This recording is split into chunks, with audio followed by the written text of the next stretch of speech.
കിട്ടി. ഇപ്പൊ തന്നെ ഈ ലോകത്തുള്ള എല്ലാ ചേട്ടന്മാർക്കും ഞാൻ അനിയത്തിയ. എന്നെ വേറെ ആരും ഒരു എന്താ പറയണ്ടേ വേറൊരു രീതിയിൽ എന്നെ കാണത്തേ ഇല്ല. അല്ലെങ്കിൽ ഒരു പ്രപ്പോസൽ അങ്ങനെ പോലും വരാറില്ല. എല്ലാരും അനിയത്തി പോലെ കാണുന്നേ. എനിക്കത് ഇഷ്ടമാണ്. നമ്മള് 1000 പേരെടുത്ത ഒരാൾ മാത്രം നമ്മളെ സ്നേഹിച്ചാൽ മതിയല്ലോ. 1000 പേര് സ്നേഹിക്കണ്ടല്ലോ. വേണ്ട, ഈഗോ അടിക്കും. അപ്പം മറ്റേ നമ്മുടെ ഓത്ത് കൊടുക്കുന്ന ഓൾ ഇന്ത്യൻസ്. അതുകൊണ്ട് എല്ലാരും അനിയത്തിയായിട്ടും ചേച്ചിയായിട്ടും മകളായിട്ടും ഒക്കെ കണ്ടാൽ മതി. ആണോ? ഓക്കെ. ഇനി ഒരുപാട് ഇപ്പം അനു ഇതുപോലെ എന്താ പറയാ ഇത്രയും സോഫ്റ്റ് ആയിട്ടുള്ള ഒരാളാണ്. ഇപ്പൊ അനു ഒരു ഗ്രൂപ്പിൽ വന്നിരുന്നു കഴിഞ്ഞപ്പോ അനുവിന്റെ തന്നെ ഫ്രണ്ട്സ് ആയിക്കോട്ടെ, അല്ലെങ്കിൽ ഫ്രണ്ട്സ് എല്ലാം പരിചയമുള്ള ആൾക്കാരുടെ ഒരു ഗ്രൂപ്പ് എന്ന് വെച്ചോ. അപ്പൊ അവര് എന്തെങ്കിലും നിങ്ങളുടെ ഒരു കാര്യം അവിടെ ചർച്ച ചെയ്യപ്പെടുന്ന ഒരു സിറ്റുവേഷൻ എന്തെങ്കിലും വരികയാണെങ്കിൽ അനുവിന് ഒരു രീതിയിലും അനുവിന് വിചാരിക്കുന്ന പോലെയല്ല അവര് നിൽക്കുന്നതെന്ന് വെച്ചോ. അവരതിന് വേറെ ഇതായിട്ട് നിൽക്കുന്നുണ്ടെങ്കിൽ അനുവിന് ഇഷ്ടപ്പെട്ട ആൾക്കാരാണെങ്കിൽ അനുവിന്റെ ആ ഒരു സംഭവം അനു മാറ്റി വെച്ചിട്ട് അവരുടെ കൂടെ ഞാൻ എന്റെ അഭിപ്രായം പറയുള്ളൂ അവിടെ. അപ്പൊ ചിലപ്പോ അവിടെ ഒരു വാക്കുതർക്കം ഉണ്ടായാലും ഞാൻ തർക്കിക്കും കിടന്ന്. ആണോ? എന്നിട്ട് നമ്മൾ അടിയാവും. അപ്പൊ അതിന് ഇഷ്ടമുള്ള ആൾക്കാരാണെങ്കിലും അതോടെ ചിലപ്പം തർക്കിക്കും. അപ്പൊ അതോടെ ചിലപ്പോ ചില ബന്ധങ്ങൾ അങ്ങനെ പോണെങ്കിൽ പോട്ടെന്ന് വിചാരിക്കും. അതെന്തുവാ? അനുവിന് എപ്പോഴും അതങ്ങനെയാണ്. ഇല്ല, വിട്ടുകൊടുക്കത്തില്ല. ഇതെനിക്ക് അറിയുന്ന കാര്യം. ചിലപ്പോ ഞാൻ പറയുന്ന കാര്യം ചിലപ്പോ സത്യമാണെന്നില്ല. പക്ഷെ അവര് പറയുന്ന കാര്യം സത്യമാണ്. രണ്ടും സത്യമായിരിക്കില്ല. പക്ഷെ എനിക്കറിയാവുന്ന കാര്യവും അല്ലെങ്കിൽ എനിക്ക് പറയാനുള്ള റൈറ്റ്സും ആയിരിക്കും ഞാൻ അവിടെ പറയുക. അല്ലെങ്കിൽ മറ്റാളെ ഒന്ന് പൊക്കാൻ വേണ്ടി അയാളുടെ കൂടെ നിൽക്കാൻ വേണ്ടിയിട്ട് അയാളെ സപ്പോർട്ട് ചെയ്ത് നിൽക്കത്തില്ല. ഞാൻ എന്റെ അഭിപ്രായം മാത്രമേ പറയുള്ളൂ. അത് എപ്പോഴാണെങ്കിൽ അങ്ങനെ അടി ഉണ്ടാക്കും. ഞാൻ തമാശക്ക് അടി ഉണ്ടാക്കുന്നത്. ഞാൻ എവിടെ പോയാലും പിണക്കാൻ ഭയങ്കരമായിട്ട് വലിയ പ്രശ്നം ഉണ്ടാക്കാൻ പോകത്തില്ല. ചിലപ്പോ പോവാൻ നേരത്തോ നീ അങ്ങനെ പറയാൻ പാടില്ലായിരുന്നു. ഞാൻ പിന്നെ ഉള്ളതല്ലേ പറഞ്ഞത്. എന്നാലും വിട്ടു കൊടുക്കത്തില്ല. ഞാൻ ഉള്ളതല്ലേ പറഞ്ഞു. ശരിക്കും കൂടി അത് എങ്ങനെയാണ്? അല്ല, അതങ്ങനെയല്ല എടി, അങ്ങനെയാണ്. വേണ്ട, നമ്മളിത് ഇവിടെ വെച്ച് നിർത്തി. അങ്ങനെ പറഞ്ഞ് നിർത്തും. അപ്പൊ എന്തെന്നൊക്കെ പറഞ്ഞാലും അവിടെ ഇഷ്ടം അങ്ങനെ പോകുന്ന ഇഷ്ടമാണെങ്കിൽ പോയിക്കോട്ടെ. പക്ഷെ അനുവിന്റെ ശരിയെന്ന് തോന്നുന്നത് ഇപ്പൊ കുഞ്ഞു കുഞ്ഞു കാര്യങ്ങളാണെങ്കിൽ നമ്മൾ അത് ആ ഒരു തമാശക്കേ വിടുള്ളൂ. ഭയങ്കര വലിയ സീരിയസ് ആയിട്ടുള്ള കാര്യമാണെങ്കിൽ അങ്ങനെയല്ല. ഇത് എനിക്കറിയാം ആ സത്യമാണെങ്കിൽ മാത്രം ഞാൻ പറയും അതങ്ങനെ അല്ല, എനിക്കറിയാം, ഞാൻ കണ്ടതാണ്, എന്റെ കണ്ണുകൊണ്ട് കണ്ടതാണെങ്കിൽ മാത്രമേ ഞാൻ പറയുള്ളൂ അത് സത്യമാണെന്നുള്ളത്. കണ്ണിൽ കണ്ടില്ലെങ്കിൽ ഞാൻ ഒരിക്കലും സപ്പോർട്ട് ചെയ്യത്തില്ല. ആണോ? എന്റെ കണ്ണിൽ കണ്ടിട്ടുണ്ടെങ്കിലും അല്ലെങ്കിൽ ഞാനത് സത്യം അറിഞ്ഞിട്ട് അല്ലെങ്കിൽ ആ വ്യക്തി എൻ്റെ അടുത്ത് പറഞ്ഞ് തെറ്റ് ചെയ്ത ആള് എൻ്റെ അടുത്ത് സത്യം പറഞ്ഞിട്ടുണ്ടെങ്കിൽ ഞാൻ അയാളെ കൂടെ നിന്ന് സപ്പോർട്ട് ചെയ്ത് അയാൾ തെറ്റ് ചെയ്താലും ശരി ചെയ്താലും ഞാൻ അയാളുടെ കൂടെ നിന്നിട്ട് പറയേണ്ട കാര്യങ്ങൾ പറയും മുഖത്ത് നോക്കിയിട്ട്. അപ്പൊ അങ്ങനെ ആർക്കെങ്കിലും വേണ്ടി നമ്മൾ സംസാരിക്കുമ്പോൾ പിന്നീട് അവര് നമ്മൾ ചെയ്തത് തെറ്റിപ്പോയി, അവര് നമ്മളെ ചതിക്കുകയായിരുന്നു, അങ്ങനത്തെ എന്തെങ്കിലും ഒക്കെ ഒരു ഇൻസിഡന്റ് ഉണ്ടായി? പിന്നെ ഒരുപാട് ഉണ്ടായിട്ടുണ്ട്. അപ്പൊ എങ്ങനെയാണ് അതിനെ റിയാക്ട് ചെയ്യാ സിറ്റുവേഷൻ? ഞാന് വിട്ടേ പോട്ടെ. ഞാൻ അങ്ങ് വെറുതെ എന്തിനാ നമ്മൾ ഇങ്ങനെയുള്ള കാര്യങ്ങളൊക്കെ പിണങ്ങിയിരിക്കുന്നേ? നമ്മൾ സംസാരിച്ച് കഴിഞ്ഞതല്ലേ, പോട്ടെ, വിട്ടേരെ പോ എന്നൊക്കെ പറഞ്ഞ് കുറച്ച് തമാശയൊക്കെ പറഞ്ഞ് അങ്ങ് ആ സബ്ജക്റ്റിനെ അങ്ങ് മാറ്റും. ആ ഉള്ളിൽ കാണുവർക്ക് ആ വേദന അത് പോകത്തില്ല. അത് ഇത്ര ജന്മം കഴിഞ്ഞാൽ ചിലപ്പോൾ എന്നാലും അവള് എന്നെ കുറ്റപ്പെടുത്തി പറഞ്ഞല്ലോ, അങ്ങനെ അവള് ശരിയല്ല, അവള് വിശ്വസിക്കാൻ പാടില്ല. ചിലപ്പോൾ പറയുമായിരിക്കാം ഞാൻ എന്റെ കാര്യമല്ലേ ശരിയല്ലേ പറയുന്നേ. ചിലപ്പോൾ അവർ അഭിനയിച്ച് നിൽക്കും. വീണ്ടും എവളുടെ കൂടെ നിന്നേ പറ്റുള്ളൂ. അങ്ങനെ നിൽക്കുന്നവർ കാണും. പക്ഷെ ഞാൻ എൻ്റെ വഴിയിൽ നിൽക്കത്തേ ഉള്ളൂ. അതുപോലെ ചിലർ പറയും അനു ഉണ്ടെങ്കിൽ അവിടെ എന്തെങ്കിലും ഒരു പ്രശ്നം നടക്കുവാണെന്ന് വെച്ചു, ആ പ്രശ്നത്തെ അനു ഉണ്ടെങ്കിൽ ആ പ്രശ്നം പെട്ടെന്ന് അവിടെ ഇല്ലാണ്ടാക്കി കളയും എന്ന്. ഐ മീൻ അനു അത് പെട്ടെന്ന് സോൾവ് ആക്കും അല്ലെ? അനു ഇനിഷ്യേറ്റീവ് എടുക്കും. ഭയങ്കര ഇഷ്ടമാണ്. ഇപ്പം എക്സാമ്പിൾ പറയാം. ഒരു അമ്മയും മകനും പിണങ്ങിയിരിക്കുക വർഷങ്ങളായിട്ട് നടന്ന സംഭവമാണ്. ഒരു 8-9 വർഷമായിട്ട് ഒരു അമ്മയും മകനും പിണക്കത്തില്ല. അപ്പൊ ഞാൻ ആ വീട്ടിൽ ചെന്നു. അവരെന്നെ ഭയങ്കര ഇഷ്ടപ്പെടുന്നവരാ ആ വീട്ടിലുള്ളവര്. ഞാൻ പെട്ടെന്നൊരു സർപ്രൈസ് ആയിട്ട് അമ്മയ്ക്ക് സർപ്രൈസ് കൊടുത്തതാ. ചെന്നപ്പോ ഈ മകൻ ഈ അമ്മ ആ വീട്ടിലൊരു 2 സഹോദരന്മാരുടെ അച്ഛയുണ്ട്. അപ്പൊ ഈ മൂത്ത മകന്റെ അടുത്ത് ഇവരാരും മിണ്ടുന്നില്ല, അച്ഛൻ മാത്രമേ മിണ്ടുന്നുള്ളൂ. അപ്പൊ ഞാൻ ചോദിച്ചു എന്താ നിങ്ങളൊന്നും മിണ്ടാത്തത്? അപ്പൊ പറയും ഞങ്ങള് ഒന്നുമില്ല ഇങ്ങനെയൊക്കെ ഫുഡ് എടുത്തു വിടും അങ്ങനെ ഇങ്ങനെയൊക്കെ. ഞാൻ ചോദിച്ചു എന്താ അമ്മ മിണ്ടാത്തേ? അത് മോളെ നമ്മള് മിണ്ടത്തില്ല. എന്തു പറ്റി? അല്ലാതെ 9 വർഷമായിട്ട് അങ്ങനെ മിണ്ടൂല. 9 വർഷമായിട്ട് അമ്മ ഒരു മകൻ്റെ അടുത്ത് മിണ്ടില്ലെന്നോ? എന്താ കാര്യം എന്നൊക്കെ പറഞ്ഞപ്പോ അമ്മ പറഞ്ഞു അത് ഇങ്ങനെ വാക്ക് തർക്കാതാണ്. അമ്മ എന്താ? അപ്പൊ അവൻ പറഞ്ഞു അവൻ മിണ്ടത്തില്ല, അവൻ ഇങ്ങനെ ജോലി തന്നെ കാശ് കൊണ്ടുവരും പോവും, അത്ര തന്നെ. ഫുഡൊക്കെ പുറത്തുനിന്നാണ് കഴിക്കുന്നത്. ഞാൻ മിണ്ടാറില്ല മോളെ. ഞാൻ നോക്കിയപ്പോ തെറ്റ് ആളുടെ ഭാഗത്ത് നോക്കി, തെറ്റ് അമ്മയുടെ ഭാഗത്തുണ്ട്, അവിടുത്തെ വീട്ടിൽ ഒരു മകന്റെ ഭാഗത്തുണ്ട്, ഇളയ മകൻ മിണ്ടുന്നുണ്ട് കേട്ടോ. ഈ പുള്ളിക്കാരൻ അവർക്ക് വേണ്ടി കഷ്ടപ്പെടുക, ജീവിക്കുക. അങ്ങനെ ഞാൻ ഇവരെ 3 പേര്, അച്ഛനെ വിളിച്ചില്ല, ഇവര് 3 പേര്, 3 മകൻ, ഒരു 4 പേരെയും കൂടെ കാറിൽ കയറ്റി ഇരുത്തി 1 മണിക്കൂർ ഞാൻ സംസാരിച്ചു. 1 മണിക്കൂർ, അതെന്താ പറയില്ല. സംസാരിച്ചപ്പോൾ സത്യം പറഞ്ഞാൽ അവർ ഭയങ്കര കരച്ചിലായിരുന്നു. ഇപ്പോൾ അവരെപ്പോൾ വിളിച്ചാലും പറയാം അതിന് ഒറ്റ ഒരാളാണ് നമ്മുടെ ജീവിതം മാറ്റിയെടുത്തത്. കാരണം 9 വർഷം, 9-12 കേട്ടോ, 9 വർഷം ഞാൻ എൻ്റെ മകനായിട്ട് പിണങ്ങിയിരുന്നാണ്, ഞങ്ങൾ ഫാമിലിയായിട്ട്. അതിന് വന്നിട്ടാണ് ഇത് ശരിയാക്കിയെടുത്ത് സംസാരിച്ചതാണ്. പറഞ്ഞാൽ തീരാവുന്ന പ്രശ്നമേ ഉള്ളൂ, ഒരു സംസാരിക്കത്തില്ല അങ്ങോട്ടും ഇങ്ങോട്ടും. അത് ഞാൻ വേണ്ടി വന്നു. അതുപോലെ കുറെ പേരുടെയൊക്കെ പ്രശ്നങ്ങൾ ഞാൻ സോൾവാക്കിയിട്ടുണ്ട്. എനിക്കിഷ്ടമാണ് അങ്ങനെയൊക്കെ. ഇപ്പൊ ഭാര്യയും ഭർത്താവൊക്കെ പിണങ്ങിയിരിക്കുമ്പോ ഞാൻ പോയി കോംപ്രമൈസ് ചെയ്യാറുണ്ട്, പിന്നെ അങ്ങനെയൊക്കെ ചെയ്യാറുണ്ട്. ഇപ്പൊ എന്റെ അച്ഛനും അമ്മയും എന്ന് പറയുമ്പോൾ ഇപ്പോഴും ഭയങ്കര രസമാണ്. എനിക്ക് അവരെ പോലത്തെ ഒരു ലൈഫ് ഭയങ്കരമായിട്ട് ആഗ്രഹിക്കുന്നുണ്ട്. ഭയങ്കര സ്നേഹമാണ്. എപ്പോഴെങ്കിലും അപ്പൊ തന്നെ മിണ്ടും. അതെ ഞാനിപ്പോ വരാമേ, ചിലപ്പോ 2 ഉറപ്പുണ്ടാക്കിയിട്ടിരിക്കും, ഇപ്പൊ വരാട്ടാ എന്നൊക്കെ പറഞ്ഞു പോവും. അപ്പൊ അങ്ങനെ ഞാൻ അവരെ പിണക്കം മാറ്റിയിട്ടില്ല ഇതുവരെ. അവർ മാറ്റുമെന്ന് എനിക്കറിയാം. വേറെ ചേച്ചിയും ചേട്ടനും പിണങ്ങിയില്ലെങ്കിൽ ചെയ്യണമെങ്കിൽ എന്താ വെച്ചാൽ മിണ്ടാതിരിക്കുന്നത്, ഉണ്ടോട്ടും അങ്ങനെയൊക്കെ തള്ളി വിടും, അങ്ങനെയൊക്കെ പറയും. വേറെ പുറത്തുള്ള എന്റെ ഫ്രണ്ട്സിന്റെ അങ്ങനെ ആരെങ്കിലും ഉണ്ടെങ്കിൽ ഞാൻ എന്ത് ചെയ്യും, ചേട്ടനെ വിളിച്ചിട്ട് അതെ കുറച്ച് നേരമായിട്ട് ചേട്ടനെ പറ്റി ഭയങ്കരമായിട്ട് പൊക്കി പറയണേ, എന്റെ പൊന്ന് ചേട്ടാ നിങ്ങൾ ഭാഗ്യമുണ്ട് ഇങ്ങനത്തെ പെണ്ണെ കിട്ടും, ചുമ്മാ പറയുന്നതാ. അപ്പൊ അവർക്ക് ഭയങ്കര സന്തോഷം തോന്നും. വിളിക്കും നേരെ, നീ ഇറങ്ങാറായില്ലേ, വരാറായില്ലേ, അത്രേ ഉള്ളൂ, തീർന്നു. അങ്ങനെയാണ്. എനിക്ക് ഭയങ്കര ഇഷ്ടം അതൊക്കെ. എന്തൊരു നല്ല ക്വാളിറ്റിയാണ് അനു. അത് ക്വാളിറ്റി നല്ലത്, എനിക്ക് ഇഷ്ടമുള്ളതാണ്. അത് ഇഷ്ടം മറ്റുള്ളവരെ ദ്രോഹിക്കല്ലോ, പിണങ്ങി നിൽക്കുന്ന മനസ്സിലാക്കിയല്ലേ ചെയ്യുന്നത്. അത് അങ്ങനത്തെ കാര്യങ്ങൾ ഇഷ്ടമാണ് ചെയ്യാനൊക്കെ. നല്ല കുട്ടിയാ, നല്ല കുട്ടി. അല്ല ഇപ്പൊ ഞാൻ മുമ്പ് അനു പറഞ്ഞു ഒരാള് ഇങ്ങനെ ജാട പിടിച്ചിരിക്കുകയാണ്, ആറ്റിറ്റ്യൂഡ് ഒക്കെ പിടിച്ചു ജാടൊക്കെ ഇങ്ങനെ ഇരിക്കുകയാണെങ്കിൽ അനു അവരുടെ അടുത്തും പോയി സംസാരിച്ച് അവരെ ഞാൻ ആദ്യം ചിരിക്കും, എന്റെ ചിരിയിൽ ഞാൻ ഇങ്ങനെ ചിരിക്കും, ഹായ് എന്നൊക്കെ പറയാം. അപ്പൊ അവര് ഹായ്, അത്രേ ഉള്ളൂ. പിന്നെ ഭയങ്കര ആറ്റിറ്റ്യൂഡ് ഒക്കെ ഇട്ടിരിക്കുകയാണെങ്കിൽ ഒരുപാടൊന്നും ഞാൻ മിണ്ടാൻ സത്യം പറഞ്ഞാൽ ഞാൻ പോകത്തില്ല. പിന്നെ നമ്മൾ കണ്ടിട്ട് കണ്ടു കളയല്ലേ, പിന്നെ നമ്മൾ പോകുന്നില്ലല്ലോ. പിന്നെ നമ്മളെ കൂടെ കുറച്ച് സമയം കൂടുതൽ നമ്മുടെ റൂമിനകത്ത് ഇരിക്കുന്ന ഒരാളാണെങ്കിൽ ഞാൻ എന്ത് ചെയ്യുന്ന പറഞ്ഞാൽ കൂടുതൽ എന്താ എവിടെ വീട്, അപ്പൊ ഒരു ഉത്തരം കൊച്ചി, ഓക്കെ ഇവിടെ വന്ന് കുറച്ച് സമയമായി വന്നിട്ട്, അയ്യോ ഇവിടെ എനിക്ക് നല്ല ടെൻഷൻ ഉണ്ടോ കേട്ടോ, എനിക്ക് ഇവിടെ ഇരിക്കാം, ടെൻഷൻ ഉണ്ടോ? അവർ പറയും ടെൻഷൻ ഒന്നുമില്ല, ഈക്വൾ. അപ്പൊ പറയും ഓക്കെ അനു. അപ്പൊ ഞാൻ ചോദിക്കും, അപ്പൊ ഞാൻ കുറച്ച് സമയം എനിക്ക് വെള്ളം എവിടെയെങ്കിലും കിട്ടുമോ, വെള്ളം ദാഹിക്കുന്നു, ഇതൊക്കെ ഞാനായിരിക്കും നമ്മൾ ചോദിക്കുന്നത്. അപ്പൊ ഇവർക്ക് ഇരിട്ടേറ്റാണ് ഞാൻ കാരണം, മനസ്സിലായില്ലേ? ഇതാ പറഞ്ഞ ചില ആൾക്കാര് ഓപ്പൺ ആയിട്ട് അപ്പൊ സംസാരിക്കും, ചില ആൾക്കാര് കുറച്ച് സമയം കഴിഞ്ഞിട്ട് അയ്യോ ഈ കൊച്ചു രക്ഷയില്ല കേട്ടോ എന്നൊക്കെ പറഞ്ഞിട്ട് അങ്ങനെ എന്തെങ്കിലും തുടങ്ങുമായിരിക്കും, പോവും. അപ്പൊ അങ്ങനെ അനുഭവം ഉണ്ടായിട്ടുണ്ട് അനുവിന് അല്ലേ? പിന്നെ ഇപ്പം നിലവിൽ ഇപ്പോഴൊന്നും അങ്ങനെ ആരും എന്റെ അടുത്ത് അങ്ങനെ കാണിക്കാറില്ല.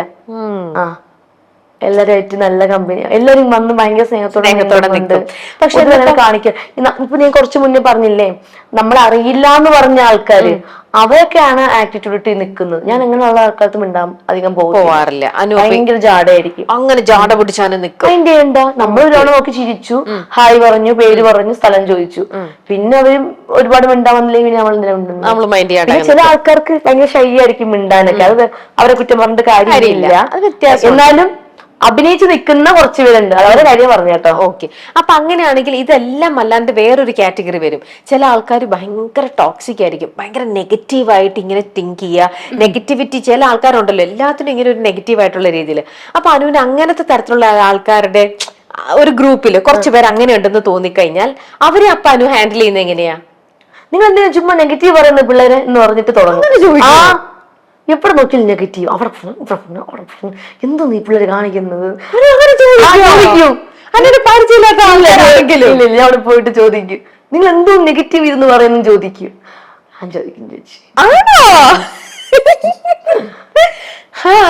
അപ്പൊ അവരെങ്ങനെ എന്തെങ്കിലും അവര് പറയും നീ നിന്റെ കാര്യം നോക്ക്, അപ്പം ചിലപ്പോ നമ്മൾ എല്ലാ കാര്യത്തിലും പോയി ഇടപെടാൻ പാടില്ലല്ലോ. നമുക്ക് ഇപ്പൊ നമ്മള് ഇടപെടേണ്ട കാര്യത്തിലാണെങ്കിൽ മാത്രമേ ചോദിക്കുള്ളൂ. ചുമ്മാ ആൾക്കാരെ നടിക്കും, നീ ആരുടെ ഇത് ചോദിക്കാനായിട്ട് എന്നോട് ഇങ്ങോട്ട് ചോദിക്കും. അതുമല്ല, നമ്മൾ ഇവിടെ പലതും പറയും, നിന്റെ സ്ഥലത്തിരുന്നല്ലോ, നിന്റെ വീട്ടിൽ സംസാരിച്ച എന്ന് ചോദ്യം വന്നു കഴിഞ്ഞാൽ നീ ആരുടെ എന്ന് ചോദിച്ചാൽ മതി, നീ ആരാ എന്ന് ചോദിച്ചാൽ മതി, അവിടെ തീർന്നു. അങ്ങനെ പറയത്തില്ല. അല്ലാതെ നമ്മളൊരു വോയിസ് ഉണ്ടെന്ന് തോന്നുന്ന സ്ഥലത്താണ് അവിടെ വോയിസ് എനിക്ക് ഉണ്ടെന്ന് തോന്നിക്കഴിഞ്ഞാൽ, അവിടെ നെഗറ്റീവ് ഇത് സംസാരിച്ചു കഴിഞ്ഞാൽ നിങ്ങളൊക്കെ എന്ത് നെഗറ്റീവാ, അയ്യോ ഇവിടെ അങ്ങനെ പോയാൽ മതി, അങ്ങനെ പറയും. ചിരിച്ചേ പറയുള്ളൂ.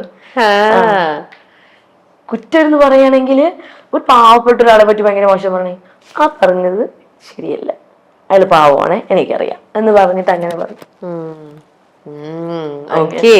ഇനി സ്റ്റാർ മാജിക് എന്ന് പറയുന്ന പ്രോഗ്രാമിന് മുമ്പ് അനു പലത് ചെയ്തിട്ടുണ്ട്, പ്രോഗ്രാംസ് ഒക്കെ ചെയ്തിട്ടുണ്ടെങ്കിലും അനു ഇന്നത്തെ അനുമോൾക്ക് ഇങ്ങനെ ലോകം മുഴുവൻ എല്ലാരും ഇഷ്ടപ്പെടുന്ന കൊഞ്ചിപ്പിക്കുന്ന അങ്ങനത്തെ ഒരു ലെവലിലേക്ക് അനു വന്നത് ശരിക്കും ഈ ഫീൽഡ് വരുന്നതിന് മുന്നേ എന്നെ കൊഞ്ചിക്കുമായിരുന്നു. അത് റിലേറ്റീവ്സ് അങ്ങനെ പുറത്തുള്ളവര്, ബന്ധുക്കള് അങ്ങനെയുള്ളവര്. ഇന്നിപ്പോ തന്നെ നമ്മൾ മുമ്പേ കണ്ടില്ലേ, കൊല്ലത്ത് 4 ചേച്ചി വിളിച്ചു, ആ ചേച്ചിക്കൊക്കെ കണ്ട ഉമ്മ തരും, ആ ചേച്ചിക്കൊക്കെ അത്ര ഇഷ്ടമാണ്, കെട്ടിപ്പിടിച്ച് ഉമ്മ തരും. ഇനാഘോഷത്തിനൊക്കെ പോകുമ്പോ അമ്മമാര്, ഈ അമ്മമാരെന്നൊക്കെ ഒരു ഉമ്മ കിട്ടുമ്പോ ഉണ്ടല്ലോ ഭയങ്കര സന്തോഷമാണ്. എന്താന്ന് പറയാ, കണ്ണ് നിറഞ്ഞ് കരഞ്ഞു പോവും, ഭയങ്കരമായിട്ട് കരഞ്ഞു പോവും. അങ്ങനെ എത്ര സ്റ്റേജ് ഞാൻ മെഴുകിയെടുത്തുണ്ടോ, ഭയങ്കര കരഞ്ഞിട്ടുണ്ട്. എനിക്ക് കരഞ്ഞു പോവും ചേച്ചി. അത് ഏതൊരു മനുഷ്യ സ്ത്രീ ആണെങ്കിലും കരഞ്ഞു പോവും. നമുക്ക് ഒരാളുടെ ഒരു ചില ആൾക്കാർ ചിലപ്പോ റിയാക്ട് ചെയ്യാൻ എങ്ങനെയെന്ന് അറിയില്ല, പക്ഷെ ഞാൻ കരയും. സ്നേഹം കൊണ്ട് നമ്മളെ വീർപ്പ്, നമുക്ക് സ്നേഹം തരുമ്പോഴല്ലേ നമുക്ക് ഭയങ്കര സന്തോഷം തോന്നുന്നത്. ഒരു മനുഷ്യന് നമുക്ക് എന്ത് കിട്ടിയാലും, നമുക്ക് ഇപ്പൊ എത്ര കാശ് നോക്കിയെന്ന് പറഞ്ഞാലും എന്താ കാര്യം, നമുക്ക് വയറ് നിറച്ച് ഭക്ഷണം കഴിച്ചാൽ കുറച്ച് സമയം കഴിയുമ്പോൾ ആ ഭക്ഷണത്തിന്റെ ടേസ്റ്റ് പോലും നമ്മളെ വായി കാണത്തില്ല, വയറ് നിറഞ്ഞ് ദാ കിടക്കുന്നു ഉറക്കം. പക്ഷെ സ്നേഹമാണെങ്കിലോ സമാധാനം സന്തോഷവും കിട്ടിക്കഴിഞ്ഞാൽ നമുക്ക് എന്താ പറയണ്ടേ, സ്വർഗം കിട്ടിയതുപോലെയാ. നമ്മളെ സ്നേഹിക്കാൻ ഒരു 10 പേരുണ്ടെങ്കിലേ അത് ഭയങ്കര വലിയ കാര്യമാണ്. ഇപ്പൊ ദ്രോഹിക്കാനും നമ്മളെ മോശം പറയാനും ആൾക്കാർ കാണും, നമ്മൾ ചിന്തിക്കരുത്. 10 പേര് നമ്മളെ സ്നേഹിക്കാനില്ലേ, നമ്മളെ കൂടെ എല്ലാ കാര്യത്തിനും ഇല്ലേ, അത് മാത്രം ചിന്തിക്കുക. ഇപ്പൊ ഞാൻ ചോദിക്കാൻ വന്ന സ്റ്റാർ മാജിക്കില് ഇത്രയും സ്നേഹമൊക്കെ കിട്ടിയില്ലേ, ആ ഫെയിമും കിട്ടി. ആ ഒരു ഫെയിം കിട്ടിയതോടൊപ്പം തന്നെ അനുവിന് ലഭിച്ച ഒന്നാണ് പണം. പിന്നെ ഉറപ്പല്ലേ ചേച്ചി, ശരിക്കും പണം എന്ന് പറയുന്നത് എനിക്ക് പ്രേക്ഷകർ തന്നതാ. ഉറപ്പാ, ഈ പ്രേക്ഷകരാണ് ഇത്രയും കാശുണ്ടാക്കാൻ കാരണം. അല്ല ഞാൻ ചുമ്മാ എല്ലാരും പറയുന്നുണ്ട് സ്വന്തമായിട്ട് വഴിവെട്ടി വന്നവളാണ് ഞാൻ, വഴിവെട്ടി വന്നവനാണ് ഞാൻ എന്നൊക്കെ. അതൊക്കെ വെറുതെയാ. വഴിവെട്ടി തന്നത് കൊണ്ടാണ് നമ്മൾ പോയത്. ഏതൊരു വ്യക്തിയും ചേച്ചി ഇവിടെ വന്നിട്ടുണ്ടെങ്കിൽ വഴിവെട്ടി തന്നുകൊണ്ടാണോ, അല്ലെങ്കിൽ എനിക്കിവിടെ ഒരു ജോലി തരണം, ഞാൻ ഇവിടെ ഇന്റർവ്യൂ ചെയ്യാം എന്ന് പറഞ്ഞ ചേച്ചിക്ക് ജോലി തരുമോ? ഇല്ല. എനിക്ക് വഴി തെട്ടി തന്ന കുറച്ച് നല്ല മനുഷ്യരുണ്ട്, ആ മനുഷ്യര് വഴി തെറ്റി തന്നുകൊണ്ടാണ് ഞാൻ കയറിപ്പോയത്. അല്ലാതെ ചുമ്മാ ഇപ്പൊ ഇത്രയും ആർട്ടിസ്റ്റ് ഉണ്ടെങ്കിൽ എനിക്ക് നല്ലൊരു വഴി വെട്ടി തന്നു ഈ ഡയറക്ടർ ആണെങ്കിലും കൂടെയുള്ള ക്രൂ ആണെങ്കിലും എല്ലാവരും കയറിപ്പോയിട്ട് സപ്പോർട്ട് കിട്ടി. ആ സപ്പോർട്ട് ഉള്ളതുകൊണ്ടാണ് ഇപ്പൊ എന്റെ അച്ഛന്റെ അമ്മയുടെ സപ്പോർട്ട് ഉള്ളതുകൊണ്ടാണ് ഞാൻ ഇങ്ങനെ കയറി പോകുന്നത്, ഇവിടെ ഇരുന്ന് സംസാരിക്കുന്നത്. അപ്പൊ എന്റെ ഇപ്പൊ അച്ഛനമ്മ വിളിച്ച് പറയാണ്, നീ ഇന്റർവ്യൂ കൊടുക്കണം മോളെ, അവിടെ പോയി സംസാരിക്കല്ലേ, ഒന്നും പറയില്ലേ, അങ്ങനൊന്നും പറയില്ല. ഇന്റർവ്യൂ ശരി മക്കളെ പോയി നന്നായിട്ട് ചെയ്യും, അത്രയും മതി എനിക്ക്. നമ്മൾ എന്തിനാ ആരെ പേടിക്കണം? അപ്പൊ ഈ പണം അനുവിനെ ശരിക്കും ലൈഫിൽ ഒരുപാട് മാറ്റങ്ങൾ കൊണ്ടു തന്നിട്ടുണ്ട്, സൗഭാഗ്യങ്ങൾ. ഉറപ്പായിട്ടും. ഞാന് കുഞ്ഞിലെ ഈ കുഞ്ഞു മക്കളില് 3 വയസ്സ് 4 വയസ്സായ പിള്ളേര് ഞങ്ങളുടെ വീടിന് ചുറ്റുമൊക്കെ ഉണ്ട്. ഈ പിള്ളേരെ വിളിച്ചുകൊണ്ട് വന്നിട്ട് ABCD ഒക്കെ പഠിപ്പിച്ചു കൊടുക്കാറുണ്ട് കുട്ടികൾക്കൊക്കെ. അപ്പൊ എനിക്ക് 50-100 അന്ന് തരുമായിരുന്നു. ഞാൻ അന്ന് എനിക്കന്ന് 13 വയസ്സായിരുന്നു. അപ്പൊ ഈ മക്കൾ, അപ്പൊ എന്റെ ചേച്ചി വലിയ മക്കളെ പഠിപ്പിക്കുക 10 പേരെ, ഞാൻ 5 പിള്ളേരെയും പഠിപ്പിക്കും. അപ്പൊ ഈ 50-100 കിട്ടുമ്പോ എനിക്കിത് മാസത്തില് ഈ ഒരു 500 രൂപ കിട്ടുമ്പോ ഈ കാശ് ഞാൻ കൂട്ടി വെക്കും. എന്നിട്ട് ഞാൻ എന്താ ചെയ്യുന്നറിയാമോ, എനിക്കുള്ള യൂണിഫോം, എൻ്റെ ബുക്ക്, ബാഗ്, ഞാൻ എൻ്റെ അച്ഛനെ ഇതുവരെ കഷ്ടപ്പെടുത്തിയിട്ടില്ല. സീരിയസ് ആയിട്ട് ഇതുവരെ ഞാൻ അച്ഛനെ കഷ്ടപ്പെടുത്തിയിട്ടില്ല. അച്ഛാ അത് വേണം, എനിക്ക് ഇത് വേണം, ഈ ഡ്രസ്സ് വേണം, അത് വേണം, ഇതുവരെ എനിക്ക് എൻ്റെ ചേച്ചിയും ഞാനും ചെയ്തിട്ടില്ല. ഞങ്ങൾ കഷ്ടപ്പെട്ട് ഞങ്ങൾ ഇതുപോലുള്ള കാശൊക്കെ ഈ ക്രിസ്മസിനും ഓണത്തിനും വിഷുവിനും ഒക്കെ കിട്ടുന്ന പൈസ കൂട്ടി വെക്കും, കളയത്തില്ല. ചോക്ലേറ്റ് വാങ്ങിച്ചോ, ഐസ്ക്രീം വാങ്ങിച്ചോ, ഫുഡ് വാങ്ങിച്ചതല്ല, വാങ്ങിച്ചു ഞങ്ങളുടെ സാധനങ്ങൾക്ക് ഇഷ്ടമുള്ളതൊക്കെ ഞങ്ങൾ അങ്ങനെ വാങ്ങിച്ചിട്ടുണ്ട് നടക്കുന്നത്. അതുപോലെ തന്നെ ഈ പറയുന്ന പോലെ 13 വയസ്സിൽ അങ്ങനെ തുടങ്ങി. അത് കഴിഞ്ഞതിന് ശേഷം പിന്നെ കുഞ്ഞുമക്കളെ പഠിപ്പിച്ച് അങ്ങനെ കിട്ടുമോ 50, 100, 150 അങ്ങനെ. അതെല്ലാം സേവ് ചെയ്തിട്ടാണ് ഞാൻ എൻ്റെ യൂണിഫോം എല്ലാം മേടിച്ചത്. പിന്നെ അച്ഛനമ്മയ്ക്ക് തരും, അങ്ങനെയൊക്കെ തന്നെയാണ്. ഇതെല്ലാം കഴിഞ്ഞിട്ട് ഈ ഒരു ഫീൽഡ് വരുന്നത് 18 വയസ്സിലാണ്. അന്ന് എനിക്ക് കിട്ടുന്നത് 1000 രൂപ ചേച്ചി. അന്ന് കിട്ടിയപ്പോൾ എനിക്ക് ഭയങ്കര സന്തോഷം. അയ്യോ, കുറച്ച് സമയം അഭിനയിച്ചപ്പോൾ 1000 രൂപയോ, എൻ്റെ അമ്മ ഒരു മാസമായിരുന്നു കിട്ടിയപ്പോൾ എനിക്ക് ഇത്ര 1000, അടിപൊളി, നല്ല ഫീൽഡ് എന്ന് പറഞ്ഞപ്പോൾ ഞാൻ അതിനു വേണ്ടി കുറേ പ്രയത്നിച്ചു. അഭിനയം എൻ്റെ ഏറ്റവും ഇഷ്ടപ്പെട്ടൊരു ഫീൽഡും കൂടി ആയപ്പോൾ അഭിനയിക്കണം, നന്നായിട്ട് ഹാർഡ് വർക്ക് ചെയ്യണം, പൈസ ഇതുപോലെ കിട്ടുമല്ലേ. അങ്ങനെ 1000, 1500, 2000 അങ്ങനെ ഓരോ പൂജ്യത്തിൻ്റെ അളവ് കൂടി കൂടി വന്നു. ഇപ്പം എനിക്ക് എന്തും മേടിക്കാം, എനിക്കത് വേണമെങ്കിൽ എനിക്ക് ആഗ്രഹിച്ചു മേടിക്കാൻ ചേച്ചി. എൻ്റെ അച്ഛന് ഇത് വേണം, എൻ്റെ അച്ഛൻ എന്തെങ്കിലും പറയത്തില്ല അച്ഛനും അമ്മയൊന്നും, പക്ഷെ ഞാൻ അവർക്ക് വാങ്ങിച്ചു കൊടുക്കും. സന്തോഷം പുറത്ത് കാണിക്കത്തില്ല, പക്ഷെ എനിക്കാണ് ഏറ്റവും കൂടുതൽ സന്തോഷം. എനിക്കത് കാണാൻ പറ്റും.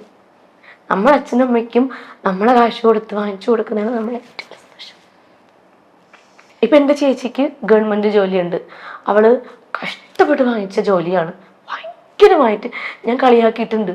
കടലുപോലെ കിടക്കുന്ന ഒന്നാണ് PSC ക്വസ്റ്റ്യൻസ് ഒക്കെ. അപ്പോൾ നിനക്ക് കിട്ടത്തില്ല മോളെ, ഭയങ്കര പാടാണ് മോളെ.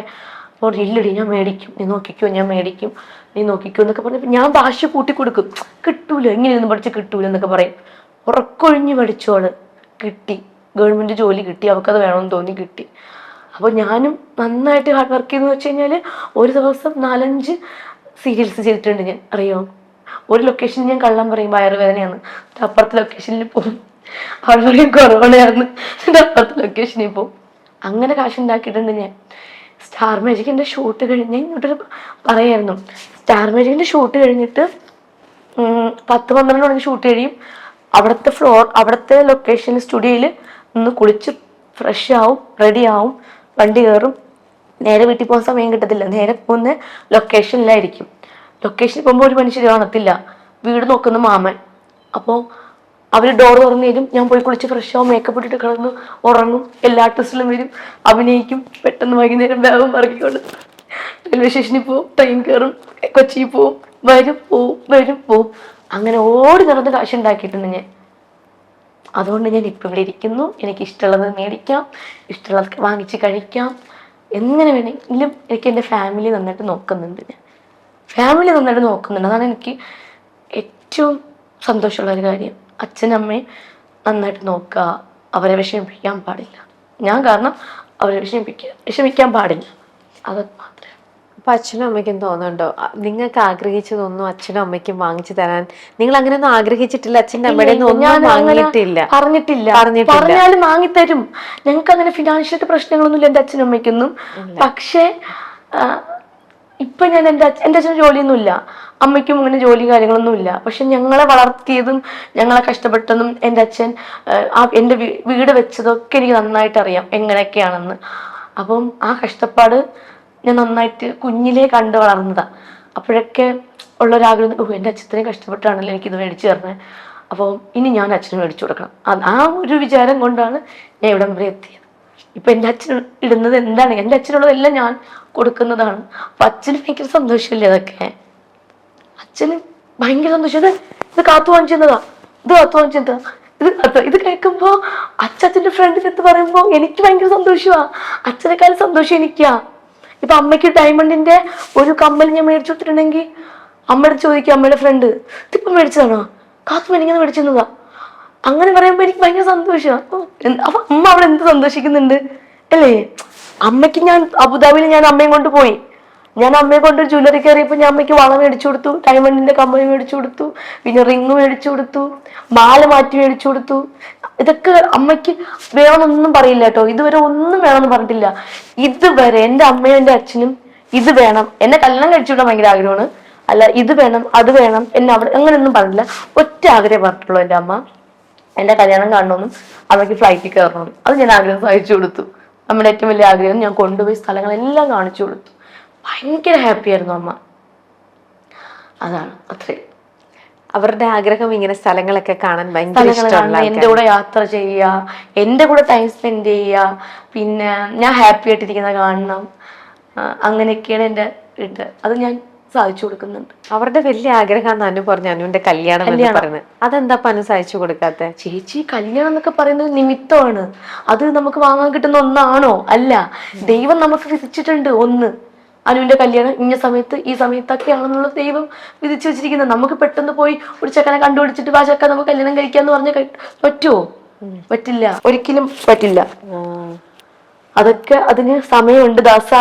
ഞാൻ വെയിറ്റ് ചെയ്യും. നമുക്ക് അതൊക്കെ ഒരു വഴി കൂടെ പോട്ടെ. നമുക്ക് വേറെ വഴി കൂടെ കുറെ കാര്യങ്ങൾ വരുവാണ്. സിനിമ ചെയ്യണം. സിനിമയാണ് ഏറ്റവും വലിയ ആഗ്രഹം, എന്റെ ആഗ്രഹം. അനുവിനപ്പം അറേഞ്ച്ഡ് മാരേജ് ആണോ അതോ ലവ് മാരേജ് ആണോ? എന്തായിരിക്കും? ഇപ്പൊ അങ്ങനെ ഒന്നുമില്ല ചേച്ചി. അങ്ങനെ നല്ലൊരു മനുഷ്യനായിരിക്കണം. ഇപ്പോഴത്തെ ഈ ഒരു ജനറേഷനിൽ നോക്കുകയാണെങ്കിൽ നല്ലൊരു മനുഷ്യനായിരിക്കണം. അത്രേ ഉള്ളൂ. വലിയ ആഗ്രഹങ്ങളൊന്നുമില്ല.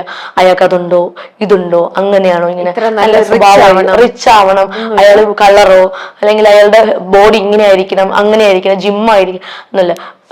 ഹെൽത്ത് വന്നിട്ട് നോക്കുന്ന ആളായിരിക്കണം. അതെനിക്ക് നിർബന്ധമാണ്. പിന്നെ നന്നായിട്ട് എന്നെ മനസ്സിലാക്കുന്നതും പിന്നെ നല്ല സ്വഭാവം ഉണ്ടായിരിക്കണം. ചീറ്റ് ചെയ്യാൻ പാടില്ല. അല്ലെങ്കിൽ എന്താ പറയുക, നമ്മൾ കൂടെ നിൽക്കുക ലൈഫ് ലോങ്. ഞാൻ മരിക്കുന്നത് എന്റെ കൂടെ ഉണ്ടാവണം. എന്റെ അച്ഛനും അമ്മയാണോ എങ്ങനെയാണോ ജീവിക്കുന്നത് അതുപോലെ എനിക്ക് ജീവിക്കണം. അപ്പൊ അച്ഛനും അമ്മയും വേറെ ഇങ്ങനെ അറേഞ്ച് മാരേജ് ഒക്കെ മാട്രിമോണിയിൽ അവരെനിക്ക് വിട്ടു വന്നിരിക്കുക. അവർക്ക് ഇപ്പൊ ഞാൻ അമ്മ 3 വർഷമാണ് എന്റെ കൂടെ ഈ ഇൻഡസ്ട്രിയിൽ എന്റെ കൂടെ വന്നത്. പിന്നെ ഞാനായിരുന്നു ഒറ്റയ്ക്ക് പോകുന്നതും വരുന്നതൊക്കെ. അപ്പൊ അവർക്ക് എന്നെ ഒരു വിശ്വാസമുണ്ട്. ഞാൻ ചെയ്യുന്ന എല്ലാ കാര്യങ്ങളും ഞാൻ ആലോചിച്ച് 1, 2, 3 തവണ ചിന്തിച്ചിട്ടേ ചെയ്യുള്ളൂ എന്ന്. അപ്പൊ ഒരാളെ ഞാൻ തിരഞ്ഞെടുത്താലും അവർക്കറിയാം നല്ലതോ ചീത്തയാണോ അവർക്ക് നന്നായിട്ട് അറിയാം. ഇനിയിപ്പൊ അതും തെറ്റിപ്പോയാലും അത് വിധിയാണെന്ന് അവർ വിചാരിച്ചോളും. പിന്നെ അവർക്ക് ഒരാൾ വിധിച്ചിട്ടുണ്ടെന്ന് അവർക്ക് നന്നായിട്ട് അറിയാം. ഞാൻ പറഞ്ഞു മനസ്സിലാക്കിയിട്ടുണ്ട്. അതിനൊരു സമയമുണ്ട്. വെയിറ്റ് ചെയ്യാണ്. നമുക്ക് എപ്പോഴെങ്കിലും വന്ന് പെട്ടെന്നായിരിക്കും, ഇപ്പൊ അടുത്ത മാസമായിരിക്കും ഒരാലോചന വരുന്നത്, പെട്ടെന്നായിരിക്കും കല്യാണം. ഇതൊന്നും നമ്മൾ വിചാരിച്ചു വരുന്നതല്ലല്ലോ. എല്ലാം അതിന്റെ വഴിയിൽ നമുക്ക് തലയിങ്ങനെ കറങ്ങിക്കൊണ്ടിരിക്കുകയാണ്. അത് വിധിച്ചത് നടക്കുള്ളൂ. അത് ഇനി ലവ് മാരേജ് ആണെങ്കിലും അറേഞ്ച്ഡ് ആണെങ്കിലും നമ്മൾ അതിനെ ഡെസ്റ്റിനി എന്ന് പറയും. അത് നമുക്ക് വിധിച്ചിരിക്കുന്നത് എന്താണോ അങ്ങനെ അത് സംഭവിക്കുള്ളൂ. അതൊക്കെ നമുക്ക് വിധിയാണ്. ഇനി എത്ര ഞാൻ ഇനി എത്ര എന്നെ ഇപ്പൊ എല്ലാവരും പൊക്കി നിർത്തുകയാണെങ്കിലും ഒരു നിമിഷം മതി എന്നെ താഴെ ഇടാൻ വേണ്ടി. അതും വിധിയാണ്. അങ്ങനെ വരുള്ളൂ. എല്ലാം സഹിച്ചും ക്ഷമിച്ചും നിൽക്കുക. അതെ, ശരിക്കും എല്ലാം വിധി തന്നെയാണ്. നമുക്ക് അനുഭവിക്കാൻ യോഗമുണ്ടെങ്കിൽ നമ്മൾ അനുഭവിക്കും. നമുക്ക് എപ്പോഴും സന്തോഷം കിട്ടണമെന്നില്ല. എപ്പോഴും നമുക്ക് എപ്പോ വേണമെങ്കിൽ ദുഃഖം വരാം. നമുക്ക് ഒരിക്കലും അക്സെപ്റ്റ് ചെയ്യാൻ പറ്റാത്ത കാര്യങ്ങളായിരിക്കും നമ്മുടെ ലൈഫിൽ വന്ന് ചേരുന്നത്. അതൊക്കെ നമ്മൾ സഹിച്ച് തരണം ചെയ്ത് നമ്മൾ മുന്നോട്ട് പോകണം. അതാണ് ഒരു മനുഷ്യന്റെ എന്താ പറയണ്ട, മനുഷ്യന്റെ ഒരു കാര്യം എന്ന് പറയുന്നത്. അങ്ങനെ തന്നെ മുന്നോട്ട് പോകാനല്ലേ വേണ്ടത്. എന്ത് കാര്യം വന്നാലും ഞാൻ അത് സഹിച്ച് അഡ്ജസ്റ്റ് ചെയ്ത് മുന്നോട്ട് പോകും. ചെറുപ്പം മുതലേ ഇപ്പം അനു പറഞ്ഞു അച്ഛനെയും ബുദ്ധിമുട്ടിച്ചിട്ടില്ല, അച്ഛനോട് ചോദിച്ചിട്ടില്ല, ഒന്ന് ഡിമാൻഡ് ചോദിക്കാറുണ്ട്. കുഞ്ഞിലേക്ക് ചോദിക്കും എന്ന് പറഞ്ഞാൽ അച്ഛൻ 100 വേണം 1000 വേണം അങ്ങനെയൊന്നുമല്ല ചോദിക്കുന്നത്. അച്ഛന്റെ മേശപ്പുറത്തിരിക്കുന്ന ചില്ലറ പൈസയൊക്കെ ഞാൻ അടിച്ചു മാറ്റി കൊണ്ട് പോകാറൊക്കെ ഉണ്ടായിരുന്നു. അങ്ങനെയൊക്കെ ചെയ്യും കേട്ടോ. അച്ഛനറിയാം എനിക്ക് വേണ്ടി ഇട്ടിരിക്കുന്നത് അച്ഛൻ. ഇപ്പോഴൊക്കെ അച്ഛൻ പറയുന്നത് എനിക്ക് കള്ളി നിനക്ക് വേണ്ടി വെച്ചിരിക്കുന്നതാ, എനിക്കറിയാം നീ എടുത്തോണ്ട് പോകുന്നതൊക്കെ. പിന്നെ ഞാൻ എന്ത് പൊട്ടനാണോ, എന്റെ മേശപ്പുറത്ത് 1000 രൂപ അല്ല 1000 10 രൂപ കിടക്കുമ്പോ നീ എടുത്തോണ്ട് പോകുമ്പോ എനിക്ക് അറിയണമെന്നാണ് എന്റെ വിചാരം. അച്ഛനറിയാതൊക്കെ. എനിക്കറിയാം എന്റെ അച്ഛനും അമ്മയും എന്നെ എങ്ങനെയാണ് വളർത്തിയത്. എല്ലാ അച്ഛനമ്മമാരും മക്കളെ വളർത്തുന്നത് ഭയങ്കര കഷ്ടപ്പെട്ടാ. അപ്പൊ ഞാനെന്നൊരു വ്യക്തി മനസ്സിലാക്കുന്നു. എന്റെ അച്ഛൻ രാവിലെ പോകുന്നു. എന്റെ അച്ഛൻ ബിസിനസ് ആയിരുന്നു കരിപ്പെട്ടിയുടെയൊക്കെ. അപ്പൊ അച്ഛൻ പോയി കഷ്ടപ്പെട്ട് എടുത്തു വേർത്ത് കുളിച്ചു വരുന്നു. പാവം, എന്ത് കഷ്ടമല്ലേ. അപ്പം അങ്ങനെയൊക്കെ ചിന്തിക്കും. മനസ്സിലായി. അപ്പൊ ചിന്തിക്കുമ്പോ എനിക്ക് ഉള്ളിൽ എന്ന് പറഞ്ഞാൽ ഈ മനുഷ്യനെ ഇനി ജോലിക്ക് വിടാൻ പാടില്ല, ഇനി ഞാൻ ജോലി ചെയ്ത് കൊണ്ടു കൊടുക്കണം, ഒരു ആൺകുട്ടിയെ പോലെ ആയിരിക്കണം എന്നൊക്കെയാ. അപ്പൊ അന്ന് മുതലേ ഈ ആഗ്രഹം ഉള്ളിൽ കിടക്കുക. അതുകൊണ്ടാണ് ചേച്ചി പിള്ളേരെയൊക്കെ പഠിപ്പിക്കുമ്പോൾ ഞാൻ കുഞ്ഞു മക്കളെയൊക്കെ വിളിച്ചിരുത്തി അങ്ങനെയൊക്കെ ചെയ്യുന്നതും. പിന്നെ സ്വന്തമായിട്ട് ഡ്രസ്സ് പോലും ഞാൻ സ്വന്തമായിട്ട് ഞാൻ വാങ്ങത്തില്ലായിരുന്നു കടയിൽ പോയി. ഈ ഇൻഡസ്ട്രിയിൽ വന്ന സമയത്ത് ഈ ഡയറക്ടറും ക്യാമറമാനും പറയും കളർഫുൾ ഡ്രസ്സ് വേണം, ഇങ്ങനെ ഡ്രസ്സ് വേണം, ആ ഡ്രസ്സ് വേണം, ഇത് വേണം. ഇതൊക്കെ നിങ്ങൾ കടയിൽ പോയി നോക്കുമ്പോൾ 1000 1500 ആ ടൈമില് ഒരു 11 വർഷം മുന്നേ, പിന്നെ 800, ഇതൊക്കെ അവിടെ നിന്ന് കിട്ടുന്നത് 1000 ഒരു ദിവസത്തെ പൈസ. അപ്പം ഒന്ന് ആലോചിച്ച് നോക്കെ, 10 ദിവസം വർക്ക് ചെയ്ത് കഴിഞ്ഞാൽ 10000 രൂപ കിട്ടി കഴിഞ്ഞാൽ ഡ്രസ്സിന് അങ്ങ് പോകുന്നു. പിന്നെ സ്വന്തമായിട്ട് ഇരുന്ന് ഞാൻ യൂട്യൂബിൽ കയറി സ്റ്റിച്ചിങ് പഠിച്ചു. തുണിയെടുത്ത് അതുപോലെ സ്റ്റിച്ച് ചെയ്താണ് ഞാൻ സ്റ്റാർ മാജിക്കിലിട്ട് മിക്ക ഡ്രസ്സും ഞാൻ സ്റ്റിച്ച് ചെയ്തിട്ടതാണ്. അത് അവിടെയുള്ള എല്ലാ ആർട്ടിസ്റ്റുകൾക്കും അറിയാം. ആണോ? ഞാൻ ഇടുന്ന ഡ്രസ്സെല്ലാം സ്വന്തമായിട്ട് സ്റ്റിച്ച് ചെയ്തതാണ്. അതിന് സന്തോഷമാണ് എനിക്കത്. കാരണം പൈസ വെറുതെ കളയാൻ വയ്യ എനിക്ക്.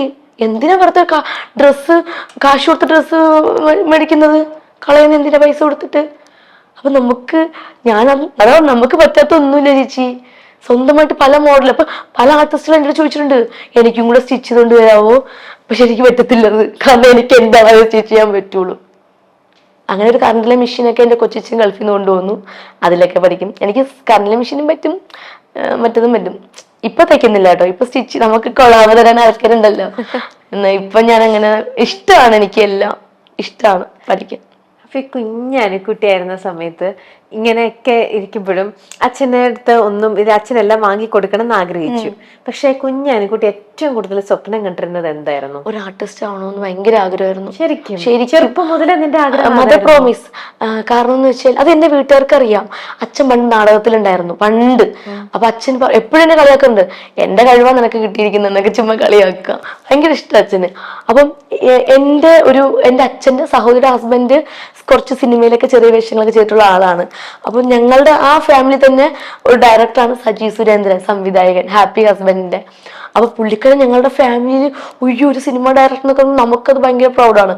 നോക്കുമ്പോൾ ഞങ്ങൾ വെറുതെ പറയും എന്നെ ഒന്ന് സിനിമയിലൊക്കെ കേട്ടു എന്നൊക്കെ ഞങ്ങൾ വെറുതെ ചോദിക്കും. അപ്പൊ അങ്ങനെ നോക്കുമ്പോൾ ഒരുപാട് നല്ല പെമ്പിളരുണ്ട്, സുന്ദരിമാര്, അവരൊക്കെ എടുക്കണ്ടേ. വെറുതെ ഞാൻ ചോദിക്കുന്നത് സീരിയസ് ആയിട്ടാ. അങ്ങനെ ഈ സ്കൂളിലൊക്കെ പഠിക്കുമ്പോ ടീച്ചേഴ്സൊക്കെ ചോദിക്കൂലേ നിങ്ങൾക്ക് വലുതാകുമ്പോ ആരാണ് മക്കളെ എന്ന് ചോദിക്കുമ്പോ നമ്മൾ എന്ത് പറയും? ടീച്ചർ ആവണം, നേഴ്സ് ആവണം, ഡോക്ടർ ആവണം, പോലീസ്. ഞാൻ അടുത്തിരിക്കുന്ന എന്റെ ഫ്രണ്ട് എന്ന് പറയുന്നത് അറിയാവോ, എടി എനിക്ക് നടിയാവണം, എടി എനിക്ക് സിനിമ നടിയാവണം എന്നൊക്കെ. ഒന്നും മിണ്ടാതിരിക്കും, ചുമ്മാ ചിരിപ്പിക്കില്ല കേട്ടോ. നീ വേറെ എന്തെങ്കിലും പറഞ്ഞ് പോലീസ് ആകാൻ പറ്റില്ല, നീ ഹൈറ്റ് കുറവ് അവിടെ ഇരുന്നോ എന്നൊക്കെ പറഞ്ഞ് കളിയാക്കാറുണ്ട്. ശരിക്കും ഭയങ്കര ആഗ്രഹമായിരുന്നു ഒരു ആർട്ടിസ്റ്റ് ആവണമെന്ന്. ഞാൻ ചുമ്മാ മിററിന്റെ മുന്നിൽ കിടന്ന് ഞാൻ ഹലോ ഹായ് ഹിറ്റ്സിലേക്ക് സ്വാഗതം, ഇപ്പൊ ആരാണ് വിളിക്കുന്നത്? ഓ അമ്മു ആണോ, എന്തമ്മ വിശേഷം, വീട്ടിലാരൊക്കെ ഉണ്ട് എന്നൊക്കെ ചുമ്മാ കിടന്ന് കാണിക്കുമായിരുന്നു. പിന്നെ കുറച്ച് ഓർണമെന്റ്സ് ഒക്കെ എടുത്തിട്ടിട്ട് ഇങ്ങനെ കളിക്കും, ചുങ്കജുല എന്നൊക്കെ പറഞ്ഞ് ഇങ്ങനെ പരസ്യം വെറുതെ തമാശ കിടന്ന് ചുമ്മാ അഭിനയിക്കും. മിററിന്റെ മുന്നിൽ കിടന്ന് കരയും, ഇങ്ങനെ കാണിക്കുക, അങ്ങനെ. ഇതൊക്കെ അച്ഛൻ പറയും നീ ഒരു നടിയാ മക്കളെ, നീ ചുമ്മാ പറയുന്നതാ. അങ്ങനെ നമ്മൾ അത് ആ ഉള്ളിൽ ആഗ്രഹം കൊണ്ട് നടന്ന് +2 കഴിഞ്ഞ് ഒരു 18 വയസ്സ് കോളേജിൽ ആയ സമയത്താണ് ദൈവം നമുക്ക് ആ ഒരു ഭാഗ്യം കൊണ്ടുവരുന്നത്. അതൊരു ഭാഗ്യാട്ടോ. ഇപ്പൊ ഞാൻ ഇരിക്കുന്നതും ഇപ്പൊ ഈ ഫീൽഡിൽ ഉള്ളതൊക്കെ ഭാഗ്യം, അത്രേ ഉള്ളൂ. അപ്പൊ ഈ കുഞ്ഞിലെ ചാനലുകളിലേക്കൊക്കെ ആങ്കറിങ്ങിന് വേണ്ടിട്ടൊന്നും ഇല്ല, ചേച്ചി ഞാൻ ഡാൻസോ പാട്ടോ പോലും ഞാൻ ഒരിടത്തും പോയി പെർഫോമൻസ് ചെയ്തിട്ടില്ല. സ്കൂളിൽ പഠിക്കുന്ന സമയത്തോ ഒന്നും. ഇതുവരെ ഞാൻ ബാക്ക് സപ്പോർട്ട് മാത്രം, പുറമെ നിന്ന് ഞാൻ എല്ലാവരും സപ്പോർട്ട് ചെയ്യും, അടിപൊളിയോട് സൂപ്പർ എന്നൊക്കെ. ഇതുവരെ ഞാൻ സ്റ്റേജിൽ കയറി സ്കൂളിൽ പഠിക്കുമ്പോൾ തിരുവാതിര കളിച്ചിട്ടുണ്ട്, തെറ്റിച്ചിട്ടുണ്ട്, ഒപ്പന കളിച്ച് തെറ്റിച്ചിട്ടുണ്ട്. പക്ഷെ അല്ലാതെ എനിക്ക് ഭയങ്കര പേടിയൊക്കെയാണ് ഇതൊക്കെ. പക്ഷെ എന്നാലും ഇത്ര ആഗ്രഹം ഉള്ളതുകൊണ്ട് നമുക്ക് ചിലപ്പോ കാണാൻ അവസരങ്ങൾ ഇങ്ങനെ അങ്ങനെയൊന്നും കിട്ടിയിട്ടില്ല. അയച്ചിട്ടുണ്ടോ? ഇല്ല, അയക്കാനും തോന്നിയിട്ടില്ല. നമുക്കതൊന്നും അറിയില്ലല്ലോ, നമുക്ക് അങ്ങനെയൊന്നും അയക്കണം ആരുമില്ല, ഞങ്ങൾ സപ്പോർട്ട് ചെയ്യാനായിട്ട് ആരും ഇല്ലല്ലോ. അച്ഛൻ, അമ്മ, ചേച്ചി, ഞങ്ങൾ 4 പേരുള്ള ഒരു ഫാമിലി അല്ലേ, അത്രയാണ്. അല്ലാതെ വേറെ റിലേറ്റീവ് അങ്ങനെ നമ്മളെ ഇങ്ങനെ ഹെൽപ്പ് ചെയ്യാനൊന്നും ആ സമയത്തില്ല. ഹെൽപ്പ് ചെയ്യാൻ പിന്നെ വന്നത് നമ്മുടെ കുടുംബത്തിലൊരു നാഥൻ ആയിട്ട് വന്നത് എൻ്റെ ചേച്ചിയുടെ ഹസ്ബൻഡാ. ആ പുള്ളിയുടെ നന്ദി പറയണ്ടേ. പുള്ളിയാണ് എന്നെ ഈ ഫീൽഡിലോട്ട് കയറ്റി വിട്ടത്. ആണോ? അതുകൊണ്ട് ആ പുള്ളിയുടെ എനിക്ക് ഇപ്പോഴും നന്ദി മാത്രം. ചേട്ടന്റെ പേര് മഹേഷ്. ചേട്ടന്റെ ഫ്രണ്ടാണ് ശങ്കർലാൽ, ഡബിങ് ആർട്ടിസ്റ്റ് ശങ്കർലാൽ. ചേട്ടന്റെ ഫ്രണ്ടാ. ഒരു ദിവസം ഇങ്ങനെ വീടിന്റെ ഫ്രണ്ടിൽ നിന്ന് ഞാൻ ചേട്ടന്റെ ബൈക്ക് കഴുകിക്കൊണ്ടിരിക്കുകയായിരുന്നു. ആ ടൈമില് ചേട്ടൻ ഇങ്ങനെ വിളിച്ചിട്ട് സംസാരിക്കണം, ഇങ്ങനെ പെൺകുട്ടികള് പുതിയ എനിക്ക് അറിഞ്ഞുകൂടാന്നൊക്കെ പറഞ്ഞു. ഈ ഫോൺ വെച്ചതിന് ശേഷം ചേച്ചി വെച്ച് ആരാ വിളിച്ചെന്ന്. ശങ്കർലാൽ. ആരാ? അത് പരസ്പരം സീരിയലില് വിവേക് ഗോപന് സൗണ്ട് എടുക്കുന്ന ആളാന്ന് പറഞ്ഞു. അപ്പൊ ഞാൻ വണ്ടി കഴുകൊണ്ട് പെട്ടെന്ന് അയ്യോ ശങ്കർലാൽ, അയ്യോ അതാ എന്നൊക്കെ പറഞ്ഞു. അപ്പൊ ചേച്ചി പറഞ്ഞു ഇവർക്ക് എന്തെങ്കിലും ചാൻസ് വാങ്ങിച്ചു കൊടുക്കും എന്നൊക്കെ ചോദിച്ചപ്പോ പുള്ളിക്കാരി പറഞ്ഞു അവർക്ക് ഇഷ്ടമാണ് അഭിനയിക്കുക. ഇഷ്ടമാണ്. അയ്യോ പുതിയ കുട്ടികൾ നായികയായിട്ട് നോക്കുന്നുണ്ട്, പുതിയ കുട്ടികൾ ആരെങ്കിലും ഉണ്ടോ എന്ന് ചോദിക്കാൻ വേണ്ടി വിളിച്ചതാണെന്ന് പറഞ്ഞപ്പോൾ ചേട്ടൻ പുള്ളിക്കാരനെ വിളിച്ച് പറഞ്ഞു ഫോട്ടോ, അന്ന് വാട്സപ്പ് ഒന്നും ഇല്ല കേട്ടോ. അപ്പൊ പറഞ്ഞു 11 വർഷം മുന്നേ. അപ്പൊ പറഞ്ഞു ഫോട്ടോ അയച്ചു കൊടുക്കാൻ പറഞ്ഞു. അങ്ങനെ ഒരു 2-3 ആഴ്ച എടുത്തു ഞങ്ങൾ എല്ലാവരുടെ അഭിപ്രായങ്ങളും ചോദിക്കാനായിട്ട്. ഫോട്ടോ കിട്ടിയാലോ എന്ന് വിചാരിച്ചിട്ട് ആരും സമ്മതിച്ചില്ല. അത് ഇവളുടെ കയ്യിൽ കാശ് വന്നു കഴിഞ്ഞാൽ ഇവള് സ്വഭാവം മാറും, ഈ ഇൻഡസ്ട്രിയിൽ അത്ര ശരിയല്ല, മോശമാണ് എന്നൊക്കെ പറഞ്ഞ് റിലേറ്റീവ്സ് ഒക്കെ ഭയങ്കര നെഗറ്റീവ് പറഞ്ഞു. എൻ്റെ അച്ഛൻ്റെ അമ്മയുടെ സപ്പോർട്ട് കൊണ്ടുകൊണ്ട് അവർ പറഞ്ഞു എൻ്റെ മകൾ അങ്ങനെയൊന്നും പോകത്തില്ല എന്ന് പറഞ്ഞുകൊണ്ട് എന്നെ വിട്ടു. അങ്ങനെ സ്റ്റുഡിയോയിൽ പോയി കുറേ ഒരു 10-100 ഫോട്ടോസൊക്കെ എടുത്ത് ഈ ശങ്കർലാൽ ചേട്ടൻ്റെ കൊണ്ട് ചേച്ചിയും ചേട്ടനും വീട്ടിൽ കൊണ്ട് കൊടുത്തു. ഡയറക്ടറിന് അയച്ചു കൊടുത്തു. ഡയറക്ടറും സ്ക്രിപ്റ്റ് റൈറ്ററിന് അയച്ചു കൊടുത്ത് അവർക്ക് ഇഷ്ടപ്പെട്ടു. നേരിൽ വന്ന് ക്യാമറ ടെസ്റ്റ് ചെയ്ത് നോക്കി. അങ്ങനെ കൊണ്ട് എന്തൊക്കെയോ അഭിനയിപ്പിച്ചു. പൊട്ടക്കണ്ണം വാങ്ങുന്നതിൽ എന്തൊക്കെയോ നടന്നു. എന്നിട്ട് പിന്നെ എന്നെ വിളിക്കാമെന്ന് പറഞ്ഞു. വിളിച്ചു, അഭിനയിച്ചു. അത് അഭിനയിക്കുന്ന സീരിയലാണ് അനിയത്തി.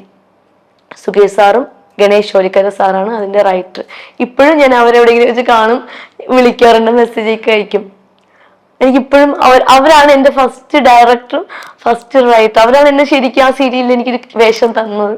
ഇപ്പോഴും എനിക്ക് അവരുടെ അടുത്ത് ഭയങ്കര നന്ദിയുണ്ട്. പിന്നെ ശങ്കർലാൽ ചേട്ടൻ, ഇവരാണ് എൻ്റെ ലൈഫിൽ എൻ്റെ ചേച്ചിയുടെ ഹസ്ബൻഡ്. ഒരിക്കലും ഞാൻ മറക്കത്തില്ല അവരെ. നിമിത്തങ്ങളാണ് ഇതെല്ലാം. നിമിത്തം, ഇതൊക്കെ ഒരു മനുഷ്യന്റെ നിമിത്തമാണ്. തലവര എന്നൊക്കെ പറയില്ലേ, അതും ഇങ്ങനെ വരണം, ഇങ്ങനെ ആയിത്തീരണം എന്നുള്ളത് തലവരെയാണ്. ഇപ്പൊ ഞാൻ എക്സാമ്പിൾ പറയാം. നമ്മളെ ഈ ലോകത്ത് എത്രയോ ടാലന്റ് ഉള്ള പിള്ളേരുണ്ടെന്ന് അറിയാമോ? എത്ര പിള്ളേർ മാത്രല്ല, മുതിർന്നവരും ഉണ്ട്.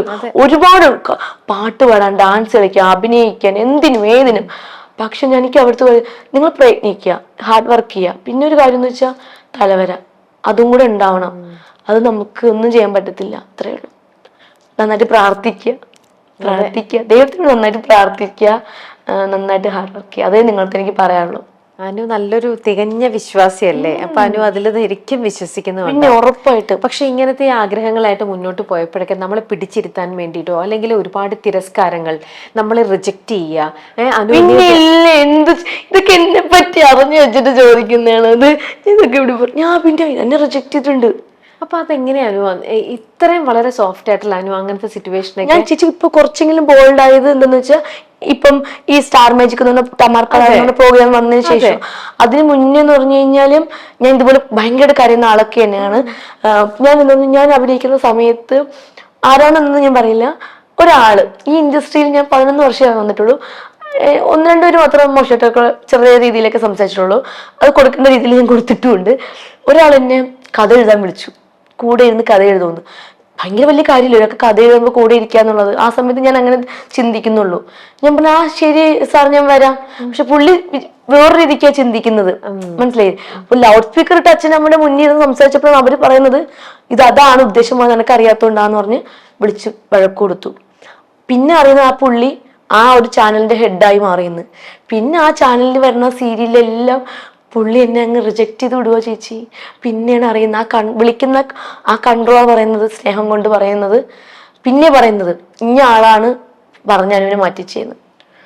ഞാനുണ്ടല്ലോ, ഞാൻ ഈ സീരിയലിൽ കയറാൻ വേണ്ടിയിട്ടൊക്കെ ഒരുപാട് നായകന്റെ അനിയത്തിയാണ് കൂടുതലും ചെയ്തിട്ടില്ല.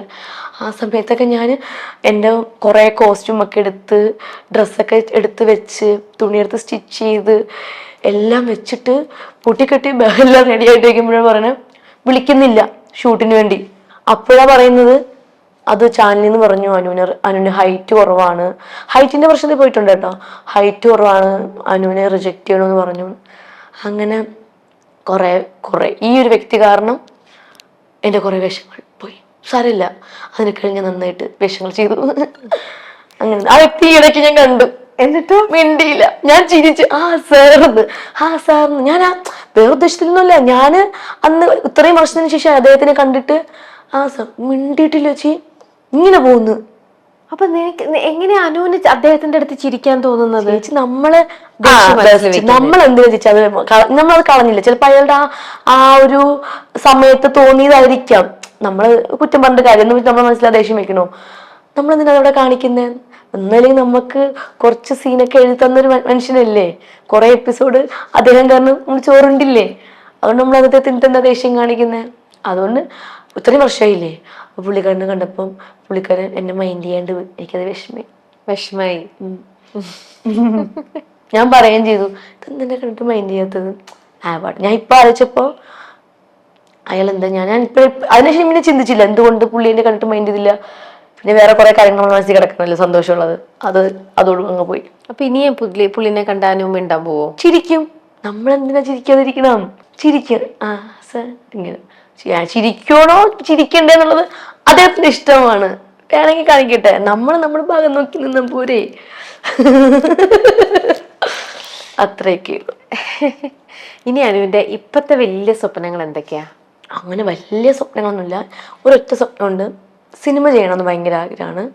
നല്ല സിനിമ ചെയ്യണം, നല്ല ക്യാരക്ടർ ചെയ്യണം, നല്ലൊരു നടൻ്റെ കൂടെ അഭിനയിക്കണം. ചെറിയ ക്യാരക്ടറാണെങ്കിൽ കുഴപ്പമില്ല, പക്ഷെ നല്ലൊരു ആ ക്യാരക്ടർ നല്ലതായിരിക്കണം, നന്നായിട്ട് ചെയ്യാൻ പറ്റുന്ന, പെർഫോമൻസ് ചെയ്യാൻ പറ്റുന്ന ഒരു ക്യാരക്ടറാണ്. ഒറ്റ സീനാണെങ്കിലും കുഴപ്പമില്ല, ചെയ്യാൻ പറ്റണം.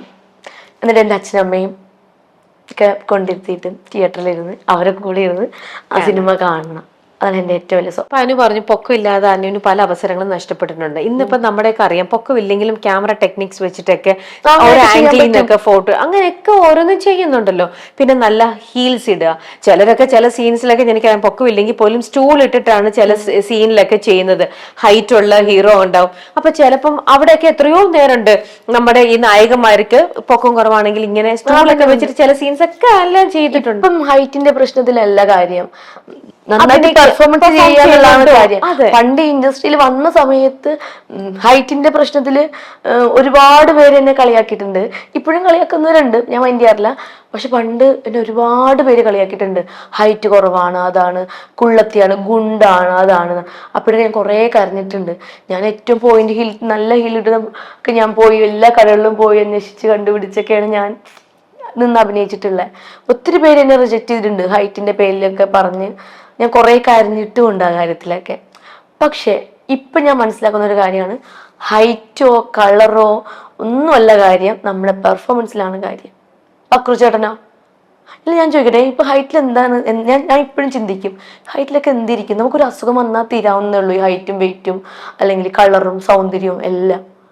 അതുകൊണ്ട് ഞാൻ അതൊന്നും നോക്കാറില്ല. പിന്നെ ഞാനിപ്പോ എൻ്റെ ഹെൽത്ത് നോക്കുന്നുണ്ട്, എൻ്റെ സൗന്ദര്യം സൂക്ഷിച്ച് നന്നായിട്ട് കൊണ്ടുപോകുന്നു. അത് ഈ ഒരു ഫീൽഡ് ആയതുകൊണ്ട് മാത്രം, പിടിച്ചു നിൽക്കാൻ വേണ്ടി മാത്രം ഞാൻ കൊണ്ടുപോകുന്നു. അത്ര. എന്തൊക്കെയാ ചെയ്യുന്നത്?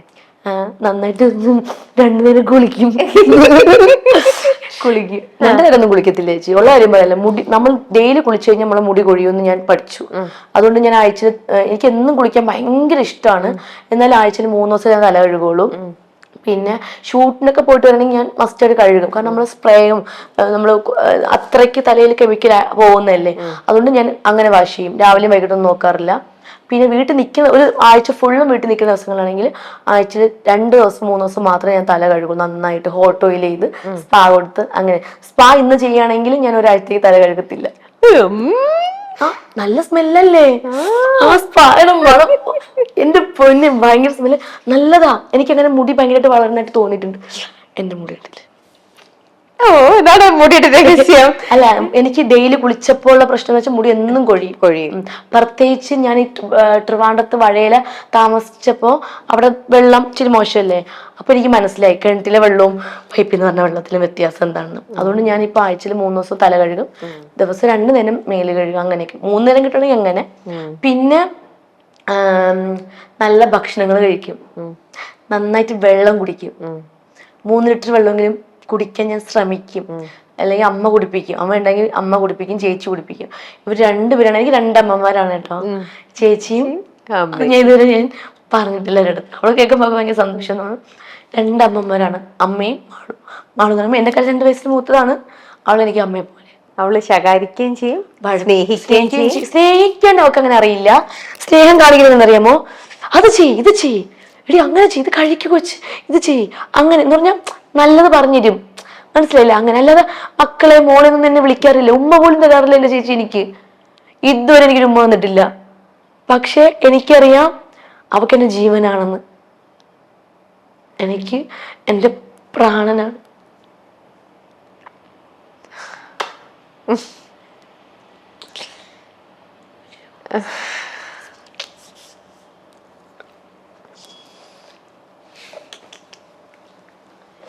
അടുത്ത ക്വസ്റ്റ്യൻ ചോദിക്കും. അല്ല, ശരിക്കും അമ്മ, ചേച്ചി, അച്ഛൻ, ചേച്ചിയുടെ ഹസ്ബൻഡ്, എനിക്ക് ഞാൻ വല്ല ചേട്ടന്മാരില്ലാന്ന്. ചേട്ടൻ എനിക്ക് സ്വന്തം ചേട്ടനാ. ഇതുപോലൊരു ചേട്ടനെ ഒരിക്കലും ആർക്കും കിട്ടത്തില്ല. അത്ര നല്ല ചേട്ടനാണ് എൻ്റെ ചേച്ചിക്ക് കിട്ടിയിരിക്കുന്നത്. എന്നെ ഷൂട്ടിനും ഇനാഗുറേഷനും എല്ലായിടത്തും കൊണ്ടുപോകുന്ന ഒരു വ്യക്തിയാണ് ചേച്ചിയുടെ ഹസ്ബൻഡ്. പുള്ളിയുടെ ജോലി പോലും കളഞ്ഞിട്ടാണ് എന്നെ കൊണ്ടുപോകുന്നത്. പാവമാണ്, ഭയങ്കര പാവമാണ്, നല്ല മനുഷ്യന്. പിന്നെ ദേവൻ, ചേച്ചിയുടെ മോൻ. ഇവരാണ് എൻ്റെ ലോകം. ഇവർക്ക് വേണ്ടിയാണ് ഞാൻ ജീവിക്കുന്നത്. അനുക്കുട്ടി ഇല്ല ഇതിപ്പ ശരിയാവും, ഇപ്പൊ ശരിയാവും, ഇപ്പൊ ശരിയാവും, ഇപ്പൊ ശരിയാവും. ഓക്കെ ആയി, ഞാൻ ഇങ്ങനെയാണ്. ഒരു നല്ല കുട്ടിയത്. ഓക്കെ ഞാൻ ഓക്കെ. നല്ല മനസ്സാത്. അനുവിന് വേണ്ടിട്ട് ഞാൻ പറയാം, അനുവിന്റെ ചേച്ചി അനുവിനെ ഇനി കാണുമ്പോ ഇതുപോലെ കെട്ടിപ്പിടിച്ച എവിടെ ഉമ്മ വേണ്ടേ, ഇവിടെ ഞാൻ എന്റെ ലിപ്സ്റ്റിക് വെച്ച് തരട്ടെ. ലിപ്സ്റ്റിക് ആവോ? ലിപ്സ്റ്റിക് കിട്ടിയിട്ടുണ്ട്. ഞാൻ ഇതുപോലെ ചേച്ചി ഓടി ഒന്ന് കെട്ടിപ്പിടിച്ചൊരു ഉമ്മ കൊടുക്കും കേട്ടോ. തരും. അപ്പൊ എനിക്ക് താങ്ക്സ് തരണം. എനിക്ക് അപ്പൊ കാണുമ്പോൾ വിളിച്ചു പറയാം. വിളിച്ചു പറഞ്ഞാൽ പോരെ, എനിക്ക് അപ്പൊ 2 ഉമ്മ തരണം. ചേച്ചി തന്ന ഉമ്മ എനിക്ക് പറഞ്ഞ, എനിക്ക് അത് വേണം കേട്ടോ. എന്തും നല്ല സ്വീറ്റ് ആയിട്ടുള്ള കുട്ടിയാ. ഇതിനെ ആർക്കാ ഇഷ്ടമല്ലാതെ വരണം? ഇതിനെ കൂടെ കൂട്ടിക്കൊണ്ട് പോകാൻ ആർക്കും തോന്നില്ലേ? എന്റെ കൂടെ വരുന്നോ? എന്റെ കൂടെ എന്റെ വീട്ടിൽ കൊണ്ടുപോകായിരുന്നു ഞാൻ. ഇതിനെ ഇപ്പൊ എങ്ങനെ ആര്യ ആയിക്കോട്ടെ, പിന്നെ മുമ്പ് പറഞ്ഞ ആതിര. അയ്യോ എന്റെ ലിപ്സ്റ്റിക് ഉണ്ടോ? കുഴപ്പമില്ല കുഴപ്പമില്ല. ബ്ലഷ് ആയിട്ട് അവിടെ കിടന്നോളും. ചെന്നിട്ട് കുളിക്കാനുള്ളതാ. അല്ല, എങ്ങനെ ഇതിനെ ഇഷ്ടപ്പെടാതിരിക്കുന്നതെന്ന് ഇപ്പൊ നിങ്ങക്ക് മനസ്സിലായില്ലേ? സ്റ്റാർ മാജിക്കിലൊക്കെ ചെയ്യുന്നതും ഇങ്ങനെ ഈ ഓടിച്ചാടി ബലം പിടിച്ച് പിടിപിടിപിടി നടക്കണതൊക്കെ ജെന്യുവനായിട്ടുള്ള അനുവാണ് അല്ലേ? ഇങ്ങോട്ടാ. എന്തൊരു സ്വീറ്റാ അനു. ശരിക്കും അനുവിനെ കാണുമ്പോ അനു ഇതൊന്നും ഫേക്ക് അല്ല, അനുവിന്റെ ഒറിജിനൽ ആണ് അനു ചെയ്യുന്നതും. അങ്ങനെ പറയല്ലേ? എന്താ കരച്ചിൽ വരും. പോട്ടെടാ, നീ ഒറിജിനൽ സംസാരിക്കാം, നമുക്ക് വേറെ സംസാരിക്കാം. പക്ഷെ നമ്മള് ഇതൊരു ഇന്റർവ്യൂ ആയതുകൊണ്ട് നമ്മൾ അങ്ങനെ സംസാരിച്ചു. അതാണ് ഞാൻ ഇന്റർവ്യൂ കൊടുക്കാൻ പഠിക്കുന്നത്. അതുകൊണ്ടാ നീ സത്യം പറഞ്ഞു മോങ്ങും പോയിരുന്ന് എല്ലാം. ചേച്ചി ശ്രദ്ധിച്ചിട്ടുണ്ടോ? നിങ്ങൾക്ക് മുന്നേ തന്നിട്ടുള്ള ഇന്റർവ്യൂ ഞാൻ കരഞ്ഞിട്ടുണ്ട്. ഏതൊരു വ്യക്തിക്ക് ഇന്റർവ്യൂ, ഏത് ചാനൽ ഇന്റർവ്യൂ കൊടുത്താലും ഞാൻ മോങ്ങും. എനിക്കത് താല്പര്യമില്ല ചേച്ചി. എനിക്ക് ചുമ്മാ ഈ കൊച്ചിന്തിനായിരുന്നു കരയണേ, ഈ കൊച്ചിന് വേറെ പണിയില്ല, ഒയ്യോ ഇത് എപ്പോഴും കരച്ചില്ല, അങ്ങനെ എന്തിനാ പറയിപ്പിക്കുന്നതെന്ന് വിചാരിച്ചിട്ടാണ് ഞാൻ ഇന്റർവ്യൂ കൊടുക്കാത്ത. പിന്നെ ഇപ്പൊ 1 വർഷം ആവാൻ പോകുന്നു നമ്മൾ ഇന്റർവ്യൂ തന്നെ. പക്ഷെ ഞാൻ ചോദിക്കട്ടെ അനു, അങ്ങനെ മറ്റുള്ളവർക്ക് അവരെ തൃപ്തിപ്പെടുത്താൻ വേണ്ടിട്ടോ അല്ലെങ്കിൽ അവരുടെ ഇഷ്ടം ജീവിക്കുകയാണോ വേണ്ടേ? ഇപ്പം എനിക്ക് അവരെന്ത് പറയുന്നു എന്ന് എനിക്കതിൽ കാര്യമില്ല, ഞാൻ മൈൻഡ് ചെയ്യുന്നില്ല. പക്ഷെ വീട്ടില് അമ്മ അച്ഛനും മക്കളെ എവിടെ പോയിരുന്ന കാര്യന്നെ എന്ന് പറയുമ്പോൾ എനിക്ക് വിഷമം വരുന്നുണ്ട്. അവർക്കത് വിഷമാവുന്നുണ്ട്. എന്റെ വീട്ടുകാരെ മാത്രമേ നോക്കുന്നേ. പിന്നെ എന്റെ ഫ്രണ്ട്സും പറയും, നീ കരയുമ്പോൾ നമുക്ക് വിഷമാവും, നീ കരയില്ലടി ഇങ്ങനെ ഇരുന്ന്, അപ്പൊ പിന്നെ ഇന്റർവ്യൂ കൊടുക്കാതിരുന്നാ പോരെ എന്ന് ഞാൻ വിചാരിക്കും. എന്റെ അടുത്ത് ഇഷ്ടമുള്ള ആൾക്കാർ വന്ന് എന്നോട് പറയും, നീ ഇപ്പൊ കുറച്ചൊരു ചേച്ചി പറഞ്ഞില്ലേ നിങ്ങൾ കരയണം എന്തിനാന്ന്. അത് ശരിക്കും അവർക്ക് എന്റെ അടുത്ത് ദേഷ്യമുള്ളതുകൊണ്ടല്ല ചേട്ടന്മാർ എന്നെ വഴക്ക് പറയണെന്നും. എന്റെ അടുത്ത് അത്ര ഇപ്പൊ ഇത്രയും ആർട്ടിസ്റ്റുണ്ട് അതിനകത്ത് സ്റ്റാർ മാജിക്കില്, എന്തുകൊണ്ട് അവരൊന്നും പറയാത്തത്? എന്നെക്കാളും ഇളയ പെൺകുട്ടികൾ അതിനകത്തുണ്ട്, 18 വയസ്സുള്ള കുട്ടിയുണ്ട്. അവൾ എന്തുകൊണ്ടൊന്നും പറയുന്നില്ല, എന്നെ മാത്രം. എന്റെ അടുത്ത് പറയുമ്പോ എന്റെ അടുത്ത് അത്ര സ്വാതന്ത്ര്യം ഉണ്ട്. ഞാൻ പറയുമ്പോ എങ്ങനെ റിയാക്ട് ചെയ്യുമെന്ന് അവർക്കറിയാം. അപ്പൊ പറയുമ്പോ പ്രേക്ഷകർ എങ്ങനെ എടുക്കുമെന്ന് അറിയാം, പ്രേക്ഷകർക്ക് എങ്ങനെ ഇഷ്ടാവൂല്ലെന്നറിയാം, കണ്ടന്റ് കിട്ടുമെന്നറിയാം. ഇതൊക്കെ കൊണ്ടാണ് അവരെന്തെങ്ങനെ പറയുന്നത്. അത് ക്യാമറയുടെ മുന്നിലും പിന്നിലും പറയാറുണ്ട്, കളിയാക്കാറുണ്ട്. എനിക്കത് ഇഷ്ടമാണ് ചേച്ചി. ഇഷ്ടമുള്ളത് എന്റെ കളിയാക്കുന്നത് ഇഷ്ടമാണ്. അപ്പൊ അതുപോലെ കണ്ടാ പോരെ? നീ ഇന്റർവ്യൂ കൊടുത്തിട്ട് ഇങ്ങനെ ഇപ്പൊ കരയുന്നതിലാണെങ്കിലും ആൾക്കാരെ കളിയാക്കുന്നുണ്ട്, ആൾക്കാരെ കളിയാക്കുന്നത്. അപ്പൊ പിന്നെ അതെന്തിനാ ബോധർ ചെയ്യണേ? പുറത്തുള്ള ആൾക്കാർ പറയുമ്പോ ഞാൻ എന്താ പറയണ്ടേ, എന്തിനാ ഇങ്ങനെ ഇരുന്ന് കരയുന്നത് നോക്കുമ്പോ ഒരു ഇന്റർവ്യൂ ഇല്ല, എല്ലാ ഇന്റർവ്യൂ ഞാൻ ശരിയാണ്, എല്ലാ ഇന്റർവ്യൂ ഇനി കൊടുക്കണ്ട വെറുതെ. ഞാൻ എന്തായാലും കരയുന്നത് എനിക്ക് നന്നായിട്ട് അറിയാം. എന്തെങ്കിലും ഇമോഷണൽ കാര്യങ്ങൾ ഞാൻ തന്നെ സംസാരിക്കുമ്പോൾ എനിക്കറിയാം ഞാൻ കരയുമെന്ന്. അതുകൊണ്ട് കുറെ നാളത്തേക്ക് ഇന്റർവ്യൂ ഒന്നും കൊടുക്കണ്ട, അടുത്ത വർഷം എന്ന് വിചാരിക്കും. ഇനി എനിക്ക് 1 വർഷം കഴിഞ്ഞിട്ടോ തരുള്ളൂ? പറ്റില്ല, ഞാൻ സമ്മതിക്കില്ല. എനിക്ക് അതിനുള്ള ഇന്റർവ്യൂ തരണം. പ്രേക്ഷകർ കണ്ടോണ്ടിരിക്കണ്ടേ? കണ്ടോ? ഇന്റർവ്യൂ തരും. അതൊന്നുമില്ലടാ, ഇതൊക്കെ നമുക്ക് അങ്ങനെയൊന്നും വിചാരിക്കണ്ട. അനുക്കുട്ടി ഇങ്ങനെയാണ്, എല്ലാരെയും പോലെ അല്ല. അനു യുണീക്കാണ്. ഇപ്പൊ തന്നെ നോക്കുക, അനു പറഞ്ഞ ഓരോ കാര്യങ്ങളിലും എന്ത് നല്ല ക്വാളിറ്റിയാണ് അനു, എന്ത് നല്ല ക്വാളിറ്റി ഉള്ള കുട്ടി. ഇപ്പൊ ശരിക്കും ഇന്റർവ്യൂ കാണുമ്പോ അനുവിന്റെ അച്ഛനും അമ്മയും ചേച്ചിയും ചേട്ടനും അവരൊക്കെ ശരിക്കും അഭിമാനിക്കും. അവർക്ക് അയച്ചു കൊടുക്കണം ഈ ഇന്റർവ്യൂ വന്നത്. അവർ അഭിമാനിക്കും. ഏതൊരു അച്ഛനും അമ്മയാണ് ഇങ്ങനത്തെ ഒരു മോള് എനിക്ക് ഉണ്ടെന്ന് പറയുന്നതിൽ ഇതാവുന്നത്? എല്ലാവർക്കും അഭിമാനമല്ലേ? ഇപ്പൊ ചേച്ചിക്കാണെങ്കിലും അവൾ എന്റെ അനിയത്തി എന്ന് പറയുന്നതിൽ എന്തൊരു അഭിമാനമായിരിക്കും. നല്ല കാര്യല്ലേ, അതിനൊന്നും വിചാരിക്കണ്ട. പിന്നെ ആരെന്ത് പറയുന്നു, പിന്നെ ഈ കമന്റിനിടയിൽ നീ പോയിട്ട് എല്ലായിടത്തും കണ്ണീരിടുന്നു, നിന്റെ മുതല കണ്ണീർ പോവാൻ പറ അവരോടൊക്കെ. ചെയ്യാറില്ല. ആ അതൊന്നും മൈൻഡ് ചെയ്യണ്ട. അല്ല ഞാൻ നേരത്തെ പറഞ്ഞ ഇപ്പം എനിക്ക് എന്നെ ഇഷ്ടപ്പെടുന്ന ആൾക്കാർ, ഞാൻ ഇഷ്ടപ്പെടുന്ന ആൾക്കാർ വന്നിട്ട് അവരിങ്ങനെ വിഷമത്തോട് പറയും, ഇവിടെ നീ ആ ഇന്റർവ്യൂവിൽ ഇരുന്ന് കരയണം കണ്ടപ്പോ ശരിക്കും സങ്കടം, വേണ്ട മോളെ നീ ഞങ്ങൾ ഇന്ന് പബ്ലിക്കായിട്ട് പോയി കരയല്ലേ എന്നൊക്കെ പറയുമ്പോ അയ്യോ ആണല്ലേ അന്ന് ആ സമയത്ത് അങ്ങനെ പറഞ്ഞപ്പോ അങ്ങനെ പറയും. നമുക്ക് അപ്പ കരച്ചിൽ വരുന്നില്ല കാര്യം പറയുമ്പോ. ശരിയാ, ചില കാര്യങ്ങൾ പറയുമ്പോൾ. കാരണം പലതും ഇപ്പൊ ഞാൻ ചോദിച്ചപ്പോ പറയുന്നതെല്ലാം അനുവിന്റെ ഇമോഷണൽ ആയിട്ട് അനുവിനെ ഹേർട്ട് ചെയ്ത കുറെ കാര്യങ്ങൾ വിചാരിക്കും. ഇവിടെ ഇന്റർവ്യൂ വരുന്നതിന് മുന്നേ ഞാൻ വിചാരിച്ച കാര്യം കരയരുത്, എന്നത്തെ ഇന്റർവ്യൂ കരച്ചിൽ വേണ്ട തീരുമാനിച്ചിട്ട് വന്ന. പക്ഷെ ഇത്ര വർഷം ഞാൻ കരഞ്ഞു, പിടിച്ചു നിൽക്കാൻ പറ്റത്തില്ല. ഞാൻ ഇനി കരച്ചു വരുമ്പോ ഞാൻ ഇങ്ങനെ ചിരിച്ച് ഇങ്ങനെ നടക്കും, മുടിയൊക്കെ കുറച്ച് ഫ്രണ്ടിലോട്ടിട്ട് വരും. അപ്പൊ അപ്പൊ ഇപ്പൊ എന്റെ അടുത്തല്ലേ ഇരിക്കണേ, ഇനി അതല്ല നമ്മുടെ കൂടെ കുറേ പേരുണ്ടെന്ന് വെച്ചു, എന്നാലും അയ്യോ കരഞ്ഞാ നാണക്കേടല്ലേ എന്ന് പറഞ്ഞ അനുവിന്റെ ഇമോഷൻ മാക്സിമം ഞാൻ പിടിച്ചു നിൽക്കാൻ നോക്കും. എനിക്ക് ഇഷ്ടമല്ല പബ്ലിക്കായിട്ട് ഇരുന്ന് എല്ലാവരും മുന്നിൽ ഇഷ്ടമല്ല. ഇപ്പൊ ഞാൻ നേരത്തെ ഇനാഘോഷന് പോകുമ്പോ ഒരു അമ്മ വന്ന് സ്റ്റേജ് വന്ന് എന്നെ കെട്ടിപ്പിടിച്ചു ഉമ്മ തന്നു. പെട്ടെന്ന് ഈ സങ്കടം കൊണ്ട് ഞാൻ ആ ക്യാമറ മീഡിയക്കാരുടെ മുന്നിൽ കൊടുക്കണ്ട, അവർക്കൊരു കണ്ടന്റ് കൊടുക്കണ്ടെന്ന് വെച്ചിട്ട് ഞാൻ തിരിഞ്ഞു നിന്നു. കുറെ നേരം തിരിഞ്ഞു നിന്ന് ടിഷ്യൂ പേപ്പർ വരുന്നത് വരെ വെയിറ്റ് ചെയ്ത് നിന്ന് കണ്ണീരൊക്കെ തുടച്ചിട്ടാണ് ഞാൻ നേരെ പിന്നെ ഇങ്ങനെ തിരിഞ്ഞത്. എനിക്കിഷ്ടമല്ല പബ്ലിക്കായിട്ട് കരയുന്നത്, എനിക്ക് ഇഷ്ടമില്ല. ഇനിയിപ്പം ഞാൻ ചേച്ചി ചോദിച്ചതുപോലെ ഒരു 10 പേര് കൂടെ ഇരുന്ന് കഴിഞ്ഞാൽ എനിക്ക് അത്രയ്ക്ക് വിഷമമുള്ള കാര്യം, സഹിക്കാൻ പറ്റാത്ത കാര്യം വന്നു കഴിഞ്ഞാൽ മാത്രം എനിക്ക് എന്റെ പൊന്നു ചേച്ചി എനിക്ക് പിടിച്ചു നിൽക്കാൻ പറ്റത്തില്ല. എനിക്കെന്നല്ല, എന്നെ പോലുള്ള പെൺകുട്ടികൾക്ക് പിടിച്ചു നിൽക്കാൻ പറ്റില്ല. കരച്ചിലിന്റെ കാര്യത്തില വേറൊന്നും ഞാൻ പിടിച്ചു നിൽക്കും, ഈ കാര്യത്തിൽ എനിക്ക് പിടിച്ചു നിൽക്കാൻ പറ്റില്ല, കുരഞ്ഞു പോവും. അത് 2 സെക്കൻഡ് മാത്രമേ ഉള്ളൂ കേട്ടോ, പിന്നെ ആകുമ്പോ ഞാൻ ഓക്കെ ആവണം കേട്ടോ. യെസ്, ഇനി നമ്മുടെ ലൈഫ്, ഇപ്പൊ അനുവിന്റെ ലൈഫൊക്കെ, അനുക്കുട്ടിയുടെ ലൈഫ് ഇത്രേ ആയിട്ടുള്ളൂ. ഇനിയും നമ്മുടെ ലൈഫിൽ ഒരുപാട് ഒരുപാട് ഒരുപാട് ഓരോന്നും ഉണ്ട്. ഇങ്ങനെ എന്തൊക്കെയാ നമ്മുടെ ലൈഫിൽ ഓരോ ദിവസവും ഏതെങ്കിലുമൊക്കെ ഒരാൾ തരത്തിൽ ഇങ്ങനെ പ്രശ്നങ്ങൾ വന്നുകൊണ്ടേയിരിക്കുമ്പോൾ അതിനൊക്കെ നമ്മൾ നല്ല കറേജ് ആയിട്ട്, നെഗറ്റീവ് വരും, പോസിറ്റീവ് വരും, നെഗറ്റീവ്. നമ്മുടെ മുന്നിൽ നല്ലത് നിൽക്കുന്നുണ്ട്, ചീത്ത നിൽക്കുന്നുണ്ട്. അടുത്ത നല്ലതായിരിക്കും, അടുത്ത ചീത്തയായിരിക്കും. എല്ലാം തരണം ചെയ്ത് തന്നെ നമ്മൾ ജീവിക്കണം. അതെ, നമ്മളിതോ അങ്ങോട്ട് നല്ലത് മാത്രം വരുമോ? ആർക്കും വരില്ല ചേച്ചി, എല്ലാവർക്കും നല്ലതും വരും ചീത്തയും വരും. അപ്പൊ നമ്മള് നല്ല സ്ട്രോങ് ആയിട്ട് നിൽക്കുക, നമ്മള് നല്ല ബോൾഡ് ആയിട്ട്. ഇപ്പൊ എല്ലാരും എന്നെ സ്നേഹിക്കുന്നുണ്ട്. നാളെ സമയത്ത് ചിലപ്പോ എത്തുന്നു വരാം, പക്ഷെ അതൊക്കെ കണ്ടിട്ട് ഞാൻ ഇപ്പഴും ചോദിക്കും, അങ്ങനെയൊക്കെ വന്നാലും എന്താ എന്റെ അവസ്ഥ ചോക്കി എന്നൊക്കെ ആയിരിക്കുമ്പോ ഒരു കുഴപ്പമില്ല, അച്ഛനമ്മയും കൂടെ ഉണ്ടല്ലോ, അതെന്നെ സമാധാനം. അവരാണല്ലോ എന്റെ എല്ലാം. ഇപ്പം ഇറങ്ങുമ്പോ ആളുകൾ കല്ലെറിയാൻ വരുന്നില്ലല്ലോ, പുറത്തിറങ്ങുമ്പോ ചിരിക്കുമായിരിക്കും, കൂടിപ്പോയ കമന്റ് ഇടുമായിരിക്കും, അത്രേ ഉള്ളൂ. അച്ഛനമ്മയാണ് നമുക്ക് ഏറ്റവും വലിയൊരു ബലം, അത് മാത്രമേ ഞാൻ നോക്കുന്നുള്ളൂ. മക്കളെ, മോള് അല്ലെങ്കിൽ അനു അല്ലെങ്കിൽ കാത്തു, നിങ്ങളുടെ കൂടെ എന്ത് വന്നാലും ഞങ്ങളുണ്ട്, ആ ഒരൊറ്റ ഡയലോഗ് മതി, അത് മതി എനിക്ക്. എന്ത് പ്രശ്നം വന്നാലും അച്ഛനമ്മയും തരുന്ന ആ സപ്പോർട്ട് മതി മുന്നോട്ട് പോകാനുള്ളത്, ധൈര്യത്തിന്. അതേപോലെ തന്നെ നമ്മുടെയും റെസ്പോൺസിബിലിറ്റി, അനു അത് നന്നായിട്ട് ചെയ്യുന്നുണ്ട്. നമ്മുടെ ഫസ്റ്റ് പ്രയോറിറ്റി എപ്പോഴും നമുക്ക് ജന്മം തന്ന നമ്മുടെ അച്ഛനും അമ്മയും തന്നെയാവണം. എന്റെ പ്രാണനാണ് 2 പേരും. അവര് കഴിഞ്ഞിട്ട് എനിക്ക് ആരും ഉള്ളു. ഇനി ലൈഫിൽ ഒരു പാർട്ട്ണർ വന്നാലും ശരി അച്ഛനമ്മയും കഴിഞ്ഞിട്ട് എനിക്ക് അവരുള്ളൂ. ഞാനും എന്റെ മോളുടെ എനിക്കൊരു വാവ വന്നാലും പറയാൻ പറ്റൂല വാവ വന്ന എങ്ങനെയാന്ന്. എനിക്കൊരു കുഞ്ഞുണ്ടായാലും അല്ലേ, എനിക്ക് അച്ഛനും അമ്മയാണ്. ചിലപ്പോ പറയാൻ പറ്റില്ല, എന്റെ ചേച്ചിക്ക് മോൻ കഴിഞ്ഞ എനിക്ക് അച്ഛനും അമ്മയും ഉള്ളൂ, പറയാൻ പറ്റില്ല.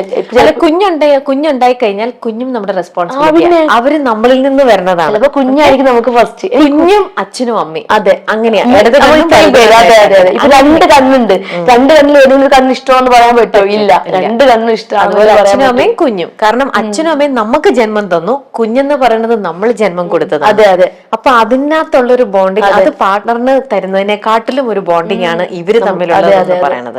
സോ അവരുടെ കണ്ണീര് നനയാതെ അവർക്ക് എപ്പോഴും അവര് ദൈവത്തിന്റെ അടുത്തേക്ക് എത്തുന്നോടത്തും വരെ അവരെ അഭിമാനിക്കണം. ഞാൻ എന്റെ മകൾ കാത്തു മോളുണ്ടെന്ന് അറിഞ്ഞ് അഭിമാനിക്കട്ടെ. അങ്ങനെ തന്നെ ആവണം കേട്ടോ, എപ്പോഴും അങ്ങനെ കാത്തുവിനെ കൊണ്ട് പറ്റും. എനിക്ക് ഞാൻ വീട്ടിൽ കൊണ്ടോട്ടെ, എന്റെ കൂടെ ഞാൻ സ്നേഹിക്കാൻ സ്വന്തം ചേച്ചിനെ പോലെ, സ്വന്തം കൂട്ടുകാരിനെ പോലെ, ശകാരിക്ക അമ്മേനെ പോലെ ഒക്കെ ആയിട്ട് നമ്മൾ ഒരുമിച്ച് ഒരു വീട്ടിൽ തന്നെ ആവണമെന്നില്ലല്ലോ അല്ലെ, എനിക്ക് അല്ലാതെ സ്നേഹിക്കാലോ. ഒരു ബോണ്ട് ഉണ്ടായാൽ മതി. അതെ. മുമ്പേ പറഞ്ഞു എനിക്ക് സിനിമയിൽ അഭിനയിക്കണത് ഭയങ്കര ഇഷ്ടമാണെന്ന് കാത്തു. ഞാൻ 3 സിനിമയിൽ അഭിനയിച്ചിട്ടുണ്ട്. അതെ, അല്ല ഇപ്പൊ പറഞ്ഞല്ലോ ഇനിയും എനിക്ക് നല്ലൊരു കഥാപാത്രം, നല്ലൊരു സിനിമയിലാവണം, നല്ല സിനിമയിൽ, അതെ, ശ്രദ്ധിക്കപ്പെടുന്ന ഒരു കഥാപാത്രം. പക്ഷെ നമ്മൾ ഇത്രയും എല്ലാം തുറന്ന് സംസാരിച്ചുകൊണ്ട് ചോദിക്കുന്നതാണ്, നമ്മൾ ഇപ്പം ഇങ്ങനത്തെ ഈ സിനിമയിൽ ഇന്നിപ്പം പെൺകുട്ടികൾ എല്ലാവരും ഏത് തരത്തിലുള്ള സീൻ ചെയ്യാനാണെങ്കിലും അവർ റെഡിയാണ്. എത്ര ഇന്റിമേറ്റ് ആയിട്ടുള്ള സീൻ ചെയ്താലും എനിക്ക് കുഴപ്പമില്ല, എനിക്ക് ആ സിനിമയുടെ ഭാഗമാകുക, അല്ലെങ്കിൽ ഇന്നൊരു സ്റ്റാറിന്റെ കൂടെ അഭിനയിക്കുക, അതിന് വേണ്ടിയിട്ട്. അപ്പൊ ചില ആൾക്കാർ മിസ് ചെയ്ത് ഇന്നൊക്കെ സീൻസ് ഉണ്ടാവും, അതൊക്കെ ചെയ്യാൻ ചിലരും റെഡിയാണ്. അങ്ങനെ ഇപ്പൊ അനുമോൾക്കും അങ്ങനത്തെ ഒരു ഇത് വന്നാൽ അനു അങ്ങനെ ഓക്കെയാണോ? പറ്റൂല, അത് അഭിനയമല്ലേ, പിന്നെന്താ? അഭിനയാണ്. പക്ഷെ എനിക്ക് അങ്ങനെ ഏത് ക്യാരക്ടർ എന്ന് പറയുമ്പോ തരുന്ന ക്യാരക്ടർ നന്നായിരിക്കണം എന്നേ ഉള്ളൂ. നന്നായിട്ട് പെർഫോമൻസ് ചെയ്യാൻ പറ്റുന്ന ക്യാരക്ടർ ആയിരിക്കണം എന്നേ ഉള്ളൂ. എന്നാൽ നന്നായിട്ട് ചെയ്യും.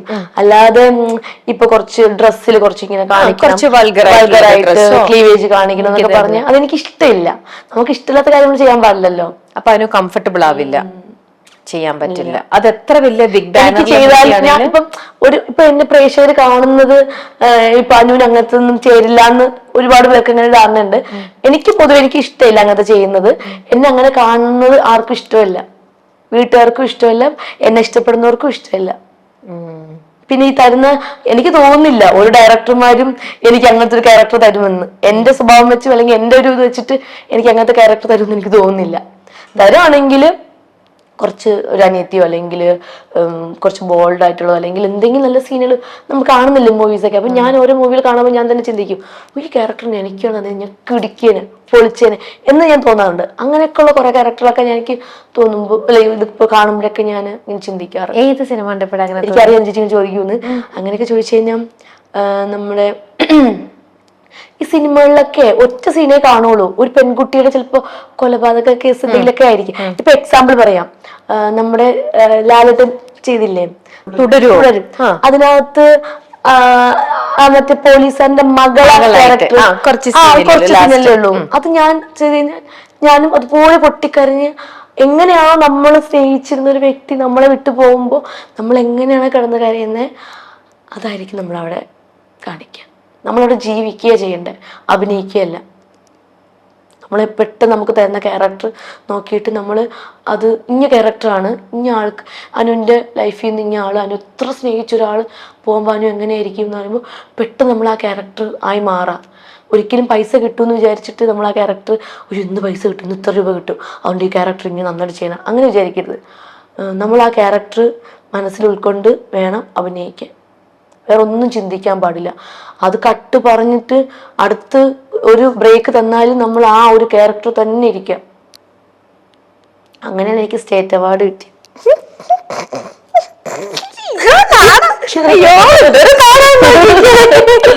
അല്ല, ശരിക്കും എനിക്ക് ഭയങ്കര സന്തോഷമുള്ള, എൻ്റെ ലൈഫിൽ ഭയങ്കര സന്തോഷമുള്ള കാര്യം ചേച്ചി, ഞാൻ ആഗ്രഹിച്ച ഒന്നാണ് ഒരു സ്റ്റേറ്റ് അവാർഡ്. ആഗ്രഹിച്ചെന്ന് വെച്ചാൽ അയ്യോ എനിക്കിതുപോലെ കിട്ടിയിരുന്നെങ്കിൽ എന്ന് ഞാൻ ചിന്തിച്ചെപ്പോഴെന്ന് അറിയാമോ, സോസിക ചേച്ചിക്ക് സ്റ്റാർ മാജിക്കിൽ വെച്ചിട്ട് സ്റ്റേറ്റ് അവാർഡ് കിട്ടി പണ്ട് ഒരു സിനിമയുടെ എന്തോ. അപ്പൊ പുള്ളിക്കാരി വെൽക്കം ചെയ്തു, പുള്ളിക്കാരിക്ക് ഇന്റർവ്യൂ ഒക്കെ കൊടുത്ത് ഭയങ്കര ബിൽഡപ്പ് ഒക്കെ കൊടുത്ത് അപ്പൊ ഞങ്ങൾക്ക് കൈയടിച്ചിട്ട് ഞാൻ ഇങ്ങനെ ചുമ്മിൽ വെച്ചു എനിക്കിതുപോലെ ഒരു ദിവസം കിട്ടിയിരുന്നെങ്കിൽ വയസ്സായി മരിക്കുന്നതിന് മുന്നേ കിട്ടിയാൽ മതി എന്നൊക്കെ ഇങ്ങനെയൊക്കെ വിചാരിച്ചിട്ടുണ്ട്. പക്ഷെ സുരഭി സ്വാസിന്റെ കിട്ടുമെന്ന് അതിന്റെ റൈറ്ററും ഡയറക്ടറൊക്കെ എന്ത് പറഞ്ഞിട്ടുണ്ട്, നീ അത്രയ്ക്ക് നന്നായിട്ട് പെർഫോമൻസ് ചെയ്തിട്ടുണ്ട് ചുമ്മാ പറഞ്ഞു ചേച്ചി, ചുമ്മാ എന്നെ കളിയാക്കാനോ അല്ലെങ്കിൽ എന്നെ ഒന്ന് സോപ്പിടാൻ വേണ്ടി പറഞ്ഞേക്കെന്ന് വിചാരിച്ച. ശരിക്കും കിട്ടിയപ്പോൾ വിളിച്ച് പറഞ്ഞപ്പോൾ കുറേ സമയം ഞാൻ ബ്ലാങ്ക് ആയിരുന്നു. എനിക്ക് എന്നെയാണോ ശരിക്കും ഇത് എന്ത് സംഭവം, ഇത് സ്റ്റേറ്റ് അവാർഡ് എന്നുള്ളത് എന്താണ് ഈ സംഭവം എന്നുപോലെ ഞാൻ ചോദിച്ചു പോയി. ഭയങ്കര സന്തോഷം തോന്നി, ഭയങ്കര വലിയ സന്തോഷവും. ഞാൻ കൊതിച്ചൊരു സാധനം എനിക്ക് കിട്ടി പെട്ടെന്നേ. ഈ ഒരു പ്രായത്തില് എന്താ പറയുക, ഇപ്പൊ 11 വർഷം ആയെങ്കിൽ പോലും ഒരുപാട് പേര് കൊതിക്കുന്ന ഒന്നല്ലേ ഒരു സ്റ്റേറ്റ് അവാർഡ്. അതെനിക്ക് കിട്ടിയപ്പോ ഞാൻ അതിനു വേണ്ടി ഒരുപാട് ഹാർഡ് വർക്ക് ചെയ്തിട്ടുണ്ട് കേട്ടോ. കിട്ടിയപ്പോ ഭയങ്കര സന്തോഷം തോന്നി. ഇനി നമുക്ക് നാഷണൽ അവാർഡ് വാങ്ങിക്കണം, പിന്നെ എന്തൊക്കെ അവാർഡ്സ് ഉണ്ട്, ഇതെല്ലാം നമുക്ക് വാങ്ങിക്കണ്ടേ. ഭാഗ്യം ഉണ്ടെങ്കിൽ കിട്ടും തീർച്ചയായിട്ടും. സിനിമയിൽ നല്ലൊരു ചാൻസ് കിട്ടാൻ ഇപ്പൊ ഓഡീഷന് വേണ്ടിട്ട് ഒരുപാട് വിളിക്കുന്നൊക്കെ ഉണ്ട്. ചില നമ്മളൊക്കെ ഓഡിഷൻ അങ്ങനെ വിളിക്കും തോന്നുന്നില്ല. അതെന്താ? കൂടുതൽ ഫെമിലിയർ ആയ ആർട്ടിസ്റ്റുകളെ അങ്ങനെ പൊതുവെ സിനിമയിൽ വിളിക്കാറില്ല.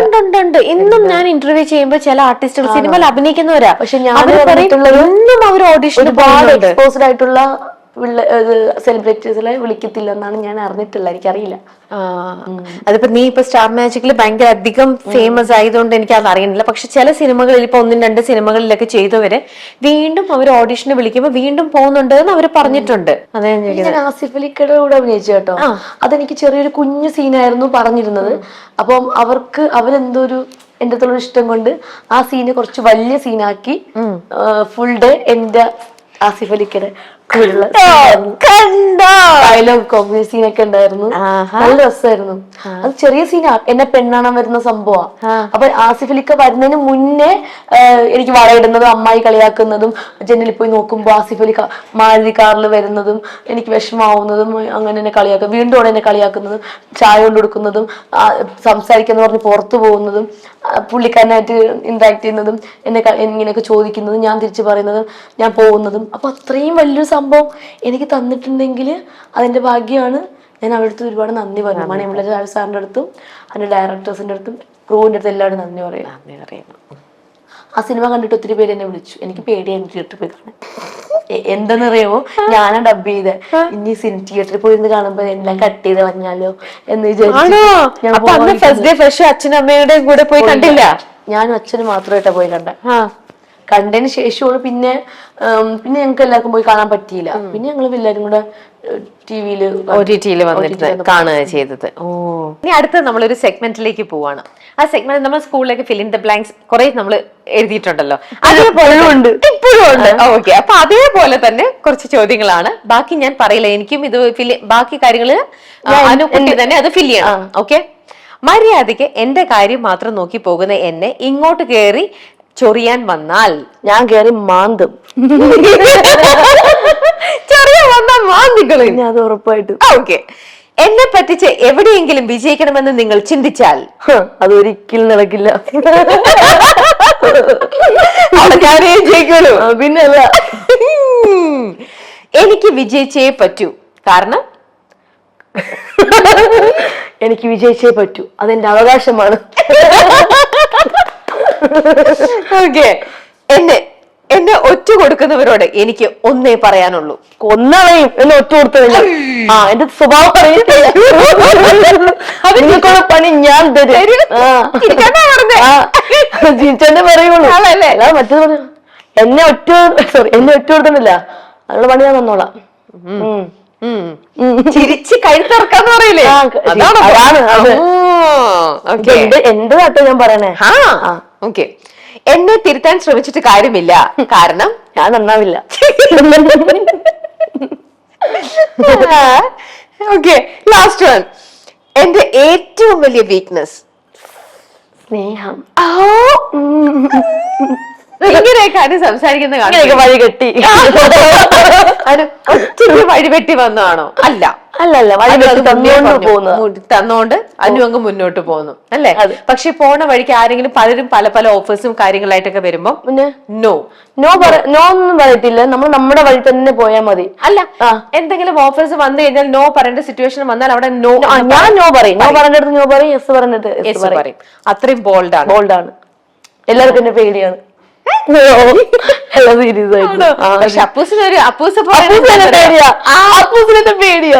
ചേച്ചി ഒരു ഇന്റർവ്യൂ